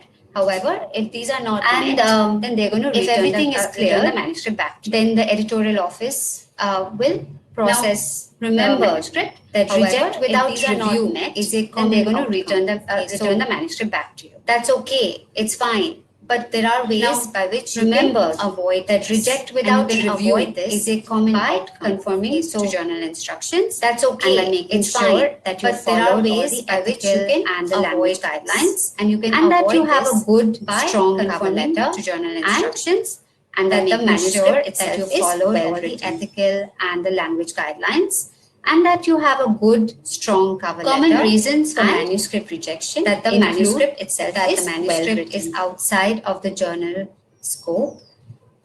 There is a high impact. Common reasons for manuscript rejection include that the impact factor of is outside of the journal for the manuscript. So the research quality there is a high impact. I mean, instructions are not followed. That the impact factor of the journal there is a lack of originality or novelty. So the research quality is a lack of significance. Instructions are flaws in the study design. There is a lack of originality or problems that they have detected. There is a lack of significance. And lastly, that there are flaws in the study design, and there is a lack of ethical problems in the manuscript that they have detected. And lastly, that the writing is not well done, and there is a lack of organization in the manuscript. Targeting the right journal is where most authors often go wrong. And this is what is very, very important in your targeting the right journal is where most authors make sure often go wrong. Hit the right journal, and this is what is very, very important. A number of factors in your submission. Selecting a journal, you want to make sure you've hit the right journal. So many different options out there based on a number of factors. How do you select the right one? Selecting a journal is difficult for your paper. There are so many different options out there. Something that most of us look at, how do you select the right one of the journal? What makes we all think higher the impact for your paper? Better the chances. Something that or better your prospects. The impact factor of the journal. Right? We all think higher the impact factor. That's not always better the chances or better your prospects. High impact journal. So this is where I wanted to publish. That's not always writing my first paper because it takes you longer to go to science. Should you pick a high impact journal? So this is where I wanted to publish when I was writing my first paper. In reality, I wanted to go to science with my paper. Just in reality, review is quite different, high percentage. In reality, journals review really high percentage, 74%. And these are best rejections. I mean, like people aren't even being rejected right away. And these are best rejections. So what you have to do, you have to practice. They are being rejected right away. Many things not just the impact factor. So what you have to do, you must be practicing. Think about the past, the topic of the access, the audience, the reputation, and the rejection rates when you are selecting your journal. Think about the cost, the topic, the access, the audience, reputation, and the rejection rates when you are selecting your journal.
there seems to be some technical issue at the end of the presenter, and I'm sure that we'll have her back soon. So I just ask for your patience for a few minutes now while we work to get the presenter back.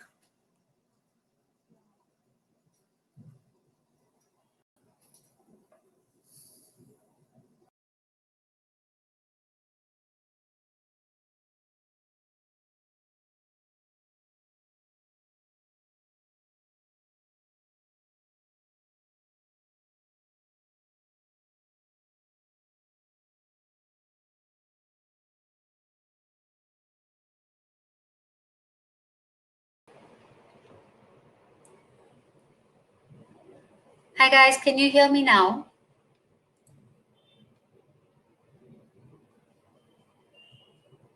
Okay, great. So I was talking about, I'm sorry about that, connectivity issues are there and I apologize.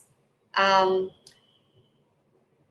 yeah, so I was talking about how we need to be pragmatic and think about many factors and not just the impact factor. Right. Another thing that we need to look at is, so these are the other points that we should consider while thinking of which journal to pick. We want to make sure that the scope of the journal matches that of the manuscript, right, of the paper. If the scope doesn't match, then that's going to directly cause a rejection. It's going to lead to rejection. Another thing to think about is the audience. Who do you think should read your paper? Clinicians, researchers, particular niche scientists, all these things matter when you're selecting the right journal.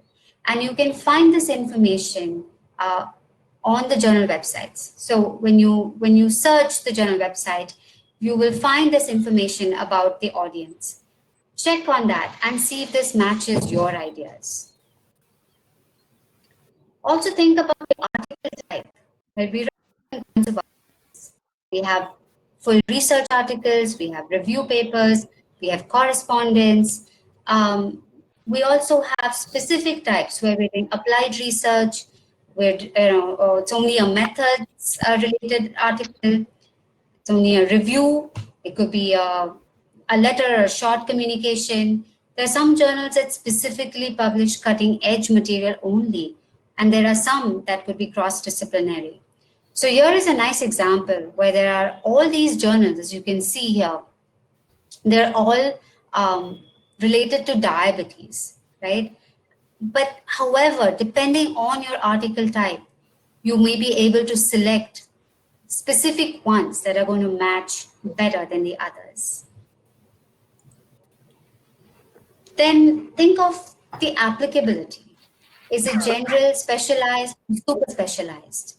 If it's a general paper that's going to be applicable to a wider audience, then you may think of broad scope journals, maybe like the Lancet.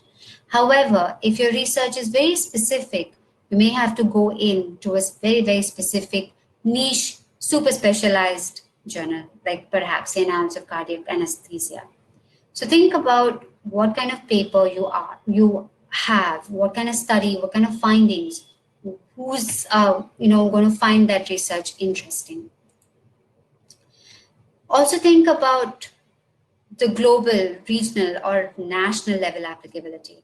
So is your paper related to multiple, is it global? Is it something that people can relate to across the world, or is it very specific to India or even Asia? So pick your journal based on applicability. Another good point, an important thing would be about timing.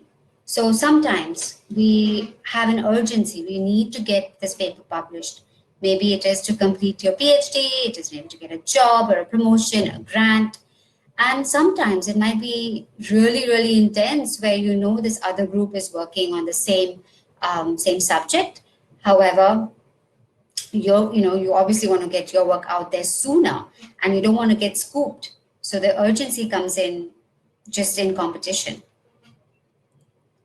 So what do? You check, there are different things you can check when you're looking for the right journal. You could look for the review speeds. Most journals provide this information now where you can determine how quickly the review is going to back, right? So this is an indication of how long with the editorial board or with the journal. And here you can see this journal has an average review time of about 4 weeks, and it can go up to 6 weeks, which is normal. Some journals take much longer, and then this review time goes up to 8 or even 12 weeks, which may not be a time that you're willing to spend before publishing. Another way to determine time round is looking at frequency of publication. You can look at the issues, and this will tell you. So, for example, this particular journal publishes twice in 1 month, but there may be others that publish only once in 3 months. So, picking a journal with a higher frequency help you get published sooner. Then this may be important for many of us, especially in India, because funding is limited and you may not have the funds to pay for your publication.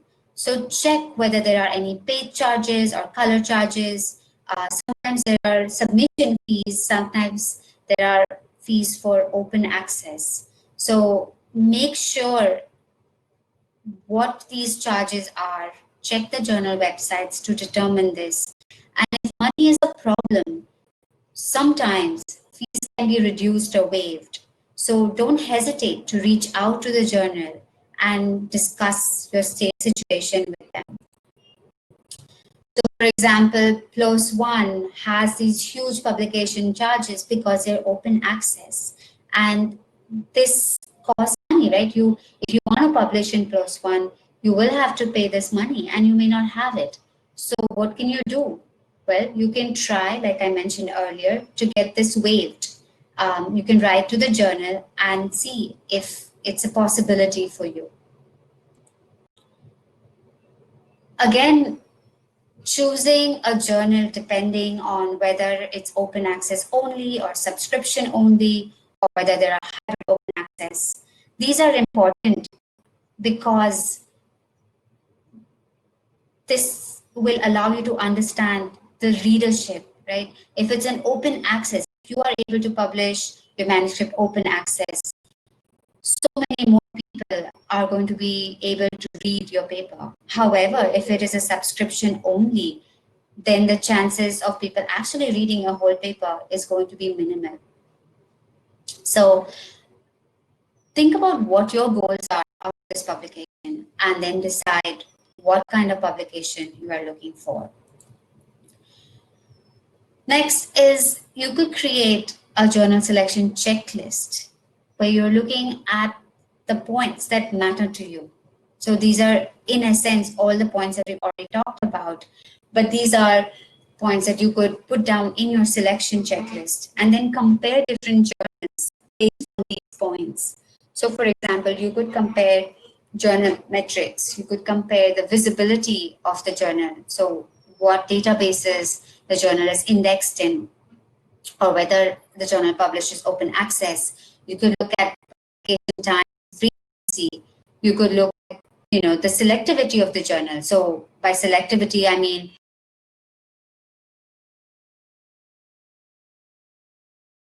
and what is the peer review process? How long does it take? You could also factor in author costs. You could factor in the journal formatting requirements or submission requirements, because those also may play a key role in what in what journal you go with. Where do you find all this information? So everything is available on the journal website. Most reputable journals will have all these details very well written on their journal websites.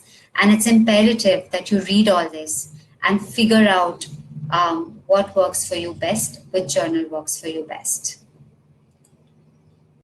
All right, so what kind of details can you look at? Does the journal require transfer of copyright?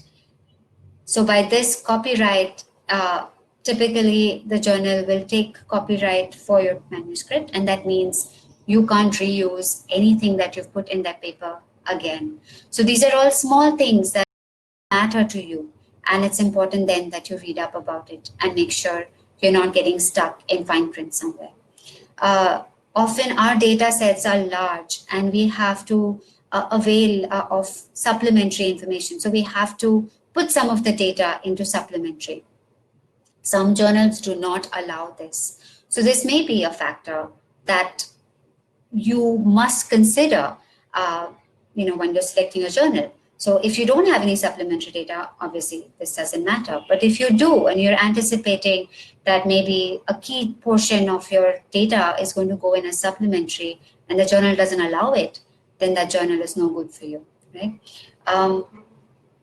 Check now, today, a lot of these journals are requesting authors to share all their raw material, patient data, DNA samples, detailed Western plots.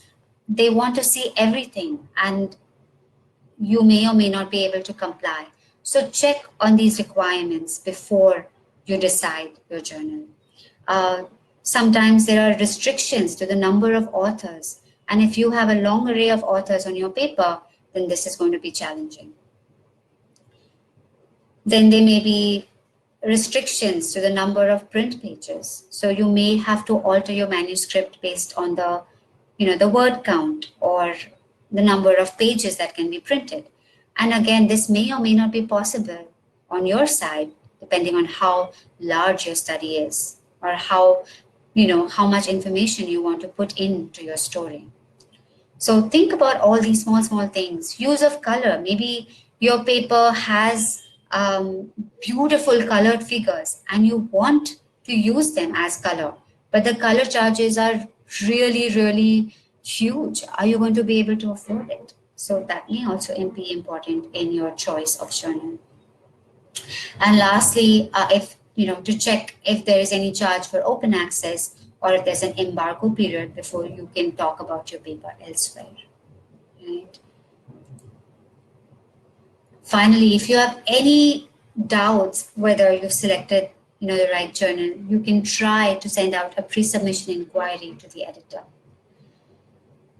This may or may not be fruitful, but so some editors will not reply, and that's fine, but you can try and see. Many will reply and you will get a good response. So what do you put down in your pre-submission inquiry? Well, you're going to tell them what your paper is about, succinctly, of course. What is new? What is novel about your study? Why is this important? So what is the significance? And lastly, and most importantly, why is this a good match for the journal?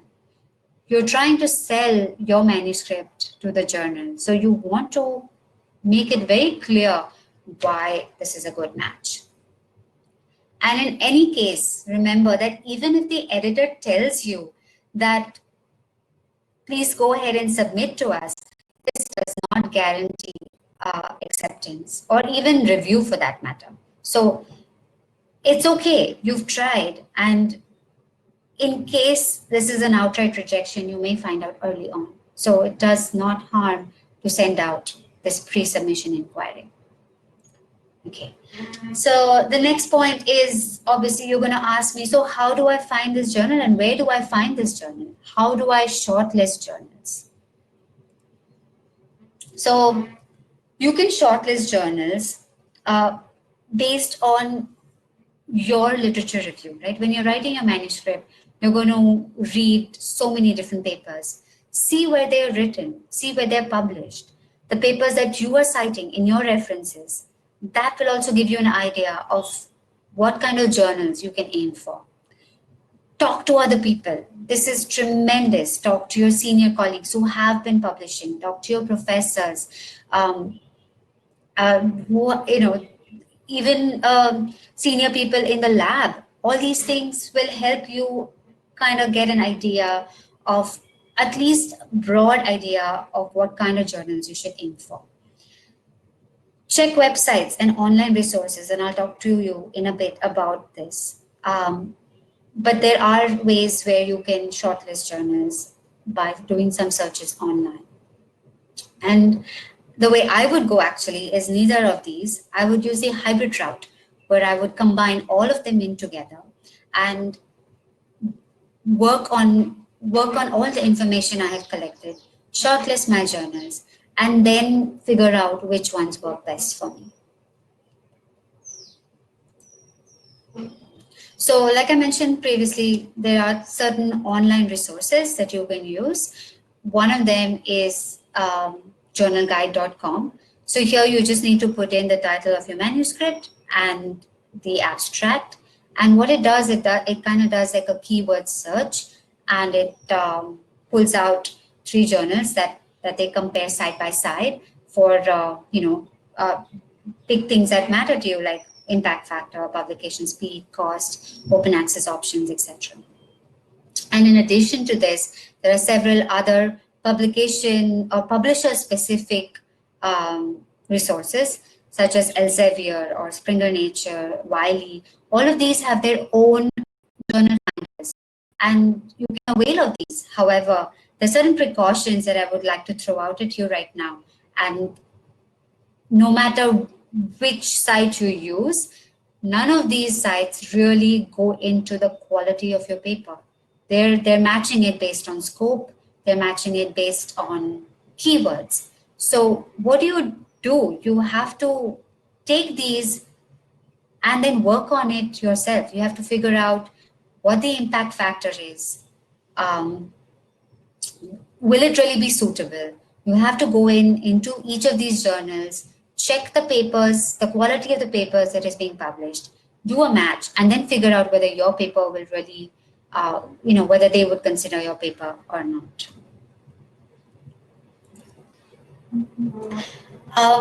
A final really important part in trying to decide your journal is to make sure that they're not predatory. I'm hoping most of y'all would have heard of this term earlier, predatory journals. These are becoming really, really prevalent, and you must make sure that you avoid them. So what is predatory publishing? It's basically a business model in which publishers come to you, enticing you with fast publications, and at the same time charging you humongous processing fees, but not really checking the quality of your manuscript, right? So you might think, oh, this is kind of good. I get as long as I can pay for it, I can get a fast turnaround, and the quality of my manuscript doesn't matter much. So yeah, you're like, okay, this is good, but you must think twice, because there are certain issues, there are certain problems with publishing predatory. And why is this important? Because even though they publish quickly, they publish anything, right?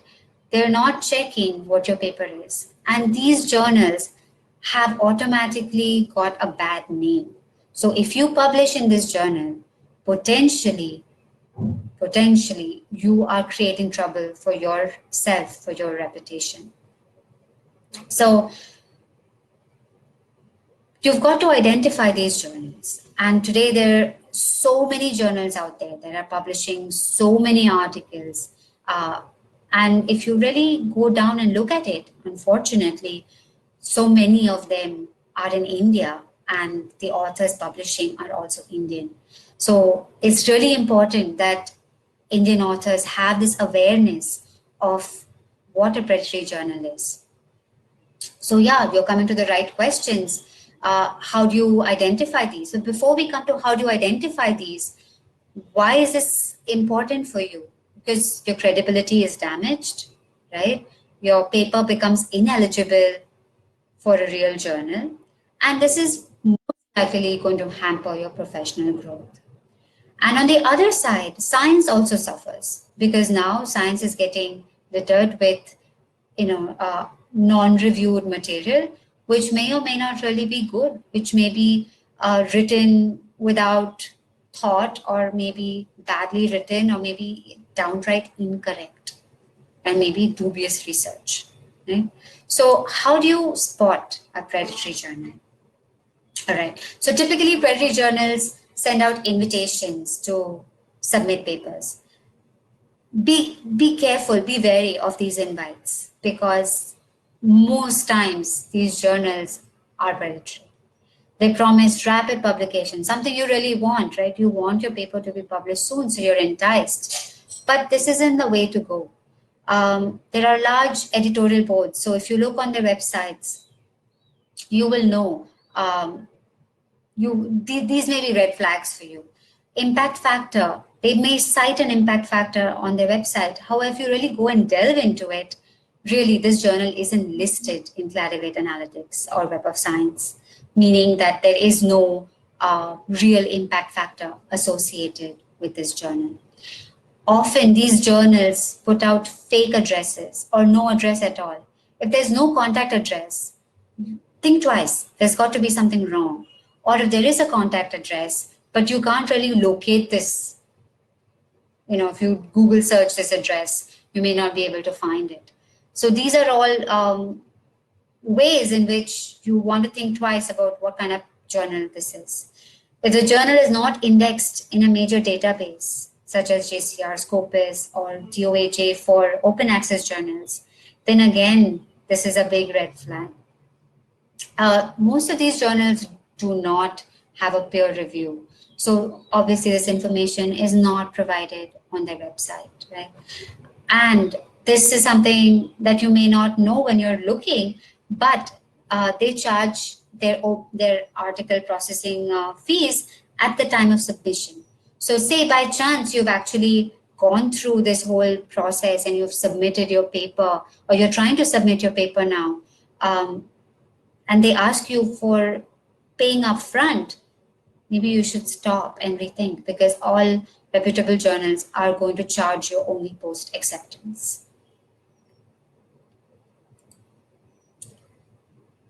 All right, what can you do? So check the title of the journal very carefully.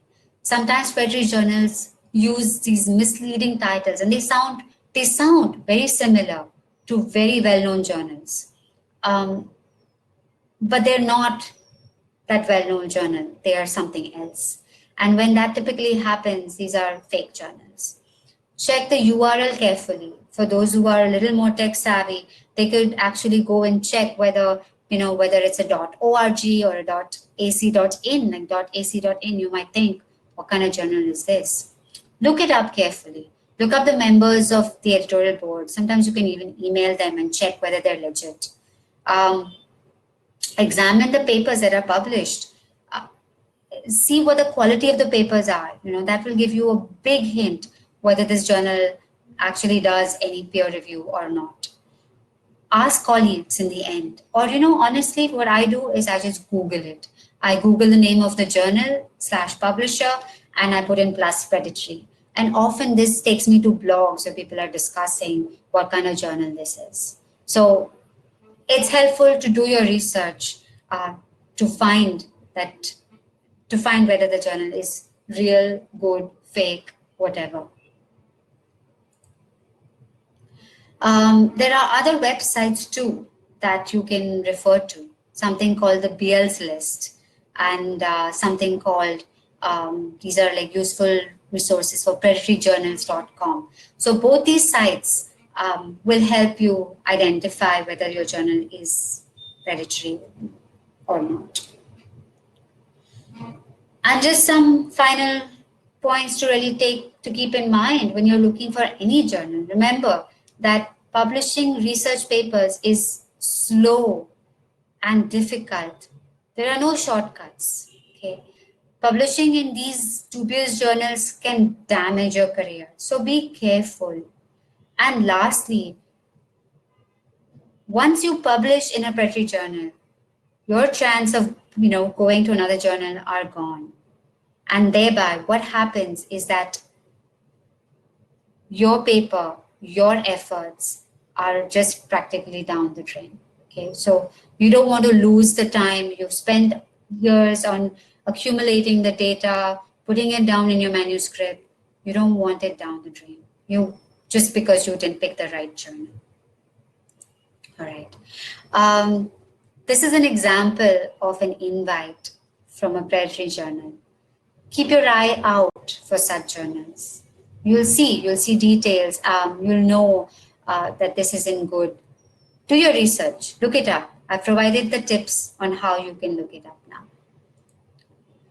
And the last part of this session is how to create a good submission package, right? So we've gone through multiple checklists at this point, between writing your manuscript, finding the right journal, but now you're actually going to submit it. So this is something that one of the editors of a good journal has put up. Understand the editor's job. Don't make it difficult for them. What this means, in a sense, is that if you give them what they want to see, what they want to read, their effort is low, and they will then be able to process your manuscript faster. So what goes into your submission package? A cover letter. You've already heard some from Sharang on what goes into a cover letter, and I'll talk a little more about it next. A good title page. You want to have all the details very clear here. Title, authors, affiliations, contact details, very important. Abstract and keywords, manuscript, and tables and figures. Now we already know what goes in and how, into writing your abstract, keywords, manuscript, tables and figures. Now you're actually going to put it together in your submission package. Also keep an eye out for other journal-specific requirements like highlights or graphical abstracts, supplementary material, videos. These are all things that may be specific journal requests. And then if so, you must make sure to include it. How do you prepare your journal submission package, right? You're going to write an engaging cover letter that's concise and clear. And I'm going to keep stressing on this word concise because it's important that your cover letter, your manuscript, everything is concise. You don't want to make it lengthy. You want to make it short where people will actually read it. A title that is captivating and enticing. An abstract that is clear and standalone. Figures and tables, again, that need to be standalone. Detailed description of your methods, right? These are all things that have already been covered. And really, there is no room for language and typos. These are big no-nos and directly, result in desk rejection. Finally, what should your cover letter contain? Cover letter is going to include the title of your paper. It's going to include your corresponding author details. Very important, a short summary, okay? I mean short summary, just to highlight the main findings and the significance of your paper. Keywords that match between, that makes sense to include because they're going to tell the editor that, look, my paper matches your journal scope. And most importantly, why you're submitting to that journal. Why not any other journal? Submit to the right journal and provide the logic, the rationale, why you're submitting to this journal.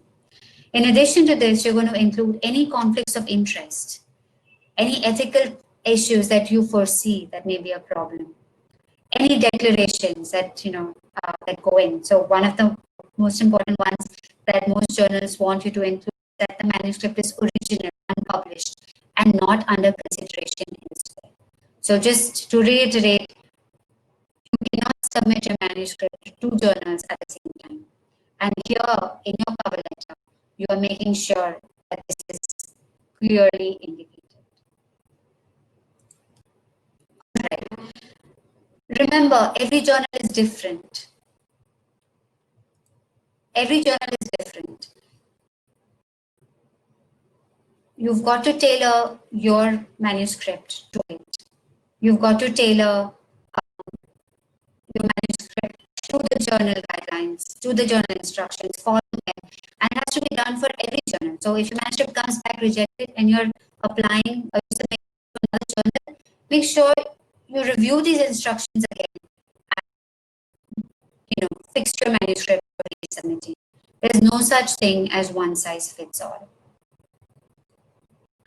And I'd like to leave you guys with some thoughts on how you can go through this entire process. think about it first, make a checklist, right? So make sure you're submitting to the right journal, and that is the trusted journal. Then check whether colleagues know the journal is good, what fees there are, to recognize the editorial board.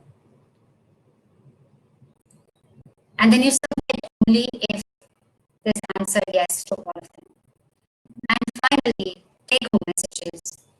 Choose a journal whose scope matches your papers. Consider practical aspects, not just the impact factor. Beware of predatory fake journals. Pay attention to preparing the cover letter. Prepare an appropriate standalone, concise abstract, and ensure that your manuscript is clean and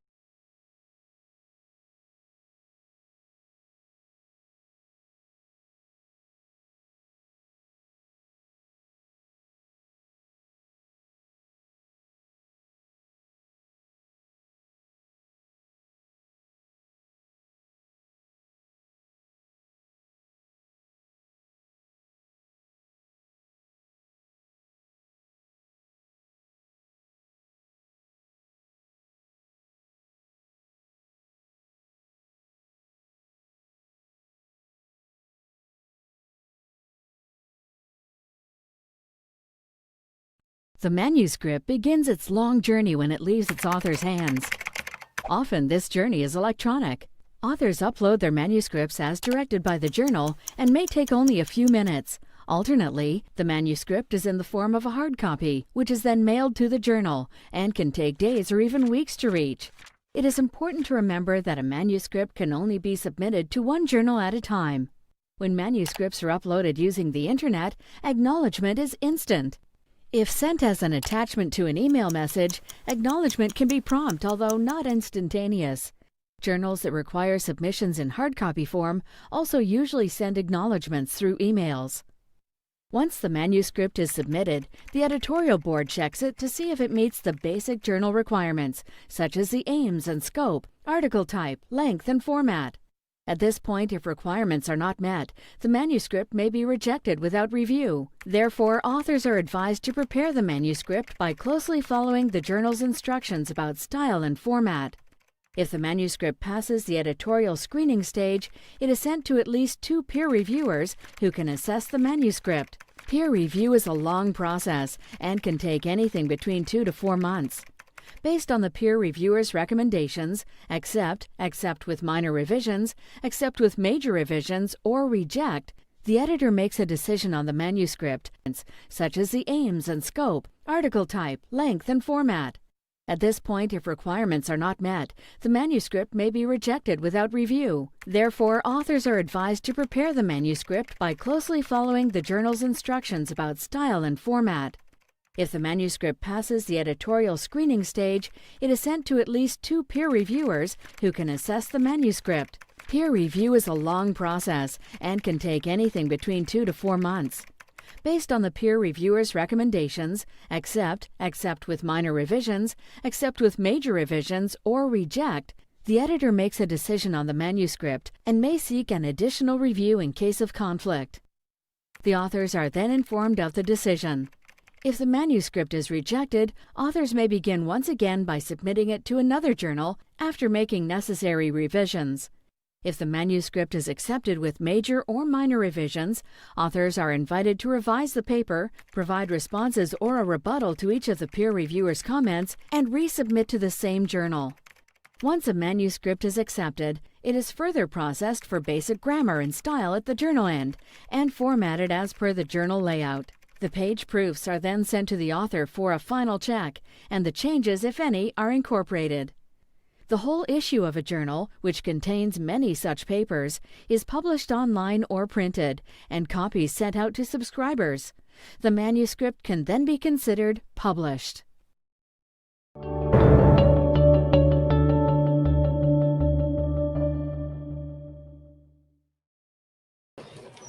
So I hope that video was informative and you guys now understand what goes beyond when you hit the submit button. And yeah, I'll take any questions now. So one of the questions was how to identify a fake journal. I'm thinking now after the session is over, you guys have a clear take on that. What all indexing is good for publication? So reputable indexing sites include JCR, right, which is Clarivate Analytics, journals that are listed in the SCI index. They have a impact factor and are highly reputable. Then there are those that are SCIE, which is the next tier, and then there are the ESCI, those are the expanded SCI index, and those are also Clarivate Analytics index. These are all really good journals. Some of the other journals that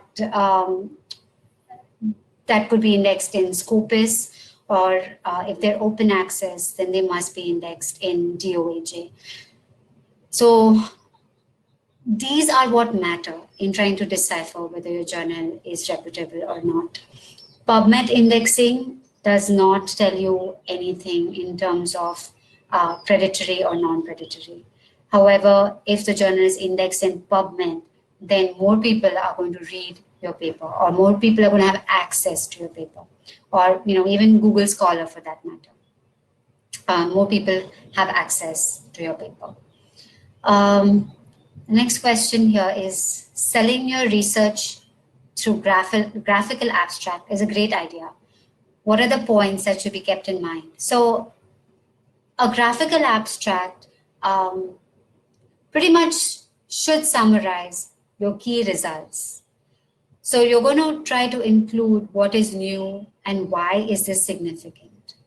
That's what needs to go into a graphical abstract. So one look at that and you know that this is important. Your study data, your findings are important, and thereby you want to read this paper. So you're trying to sell your significance. And how do you do that? You do that by putting in the key novel main highlights of your paper.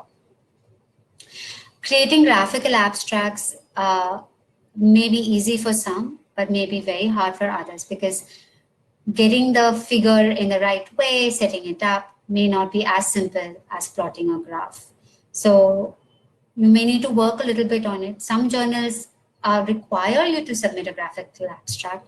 Others, it's optional, and still others they don't have this requirement at all. So another thing is that it may be journal dependent on whether you need a graphical abstract or can even include one. If we get the acceptance of paper from the journal but could not do proofreading due to any reason, does it mean paper can be rejected in future if journal will not respond any of mails? I'm not sure what the situation here really is, because once the paper is accepted, the journal themselves will do a proofreading, and they will typeset the paper based on their journal requirements and send this to you as a PDF proof to check and make sure that they haven't made any incorrect changes. And once you proofread this and send it back, then and then only will you be able to, or will the journal publish your manuscript. And the next question is how to know journals which are unpaid. I'm assuming you mean whether there are any charges for submission to that journal. All this information should be on the journal website. If this information isn't there on the journal website, then it's a problem, and then you want to think again about what kind of journal this is. However, if there are no charges, they may or may not write that down. They will write it down only if there is a charge. And in this scenario, if you want to cross-check, you can write to the editor, write to whoever the contact person is on the journal website, and find out whatever queries you have. They should answer those to you. And I would recommend that if they don't respond back, then maybe you should pick another journal.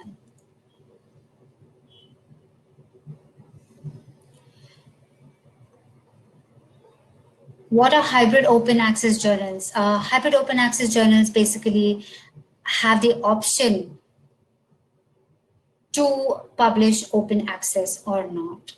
So traditionally, majority of the journals so far have been subscription. So the paper goes into print and there's actually an issue of the manuscript that gets, that's available to everyone.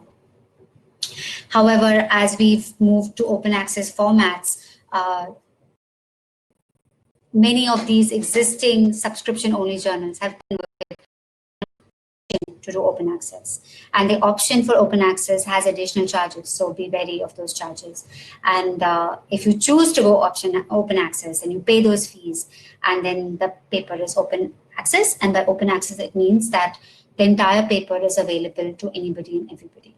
So it's not that only the abstract is available, but the entire paper is available. So in a way it is good because more people can read your paper that's published. All right. What should be given more weightage, impact factor or site score? Impact factor, unfortunately, has been traditionally that's what people look for is impact factor. However, this will depend on your goals. It will also depend on what kind of paper it is. So if it's not of a quality enough for a good impact factor journal, then that's not going to work in your favor. So go by what kind of data it is, go by what journals normally are publishing, and then decide whether that works for you or not. Okay.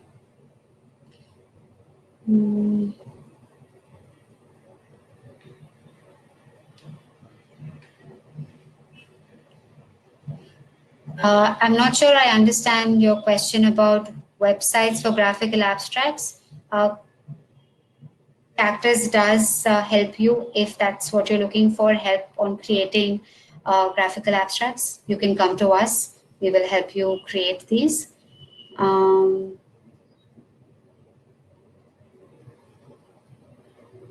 Some journals don't have impact factors. Are they good? They may be good.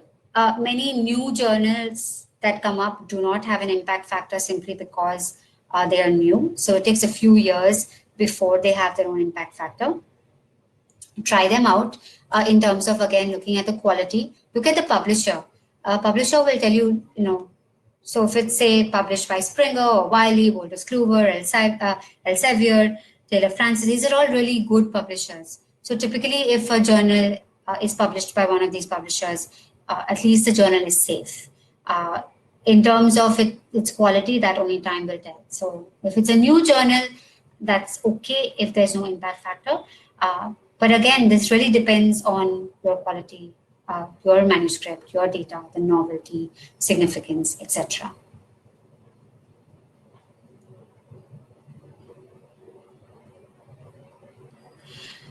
View on manuscript transfer to other journals by editor. This is fine, but you should make sure that that journal is really where you want to go. If you cannot afford open access charges, double check what journal they're transferring to. Typically, this is their open access option. So this really may or may not work for you.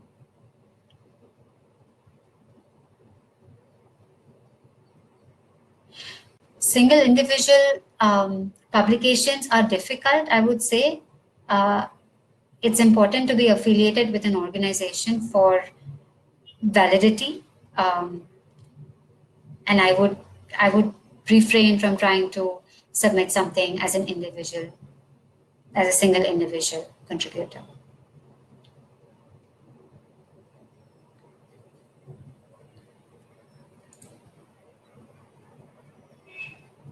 Right.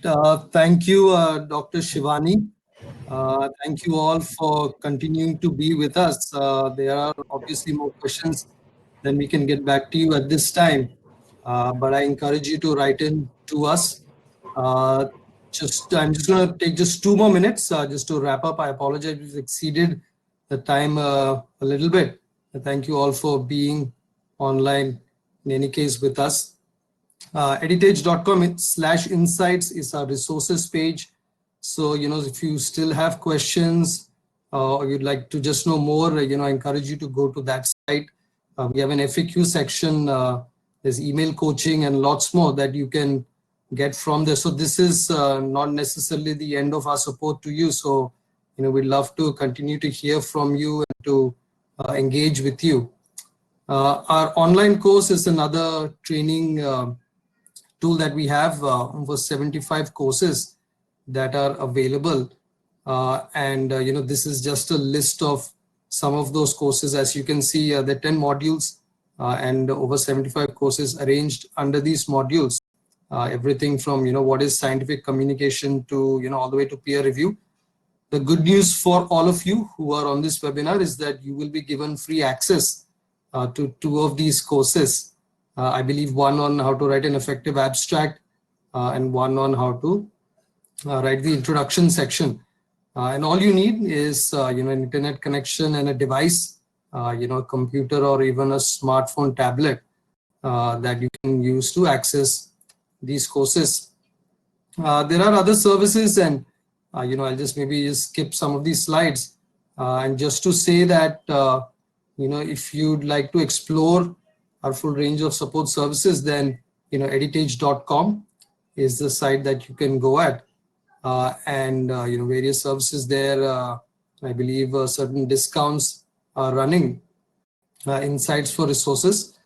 And then if you would like us to, coordinate with your institution, typically, we talk to the head of research, then we can do that as well. If you'd like to introduce us, and then we can create custom solutions for your institution covering editing, publishing support, and trading.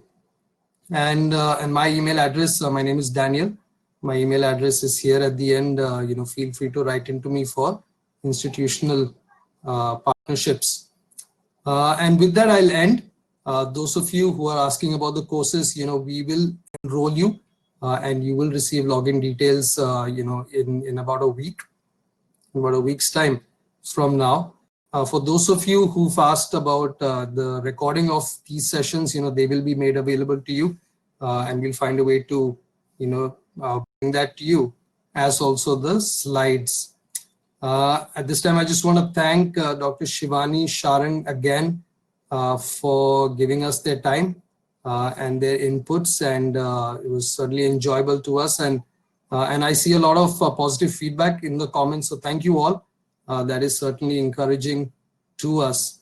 And also want to thank India Bioscience, Dr. Smita and her team for facilitating this session. And we'd love to, do more of these and stay in touch with all of you. So till next time then. Thank you all for being with us, and I wish you a good evening. Thank you.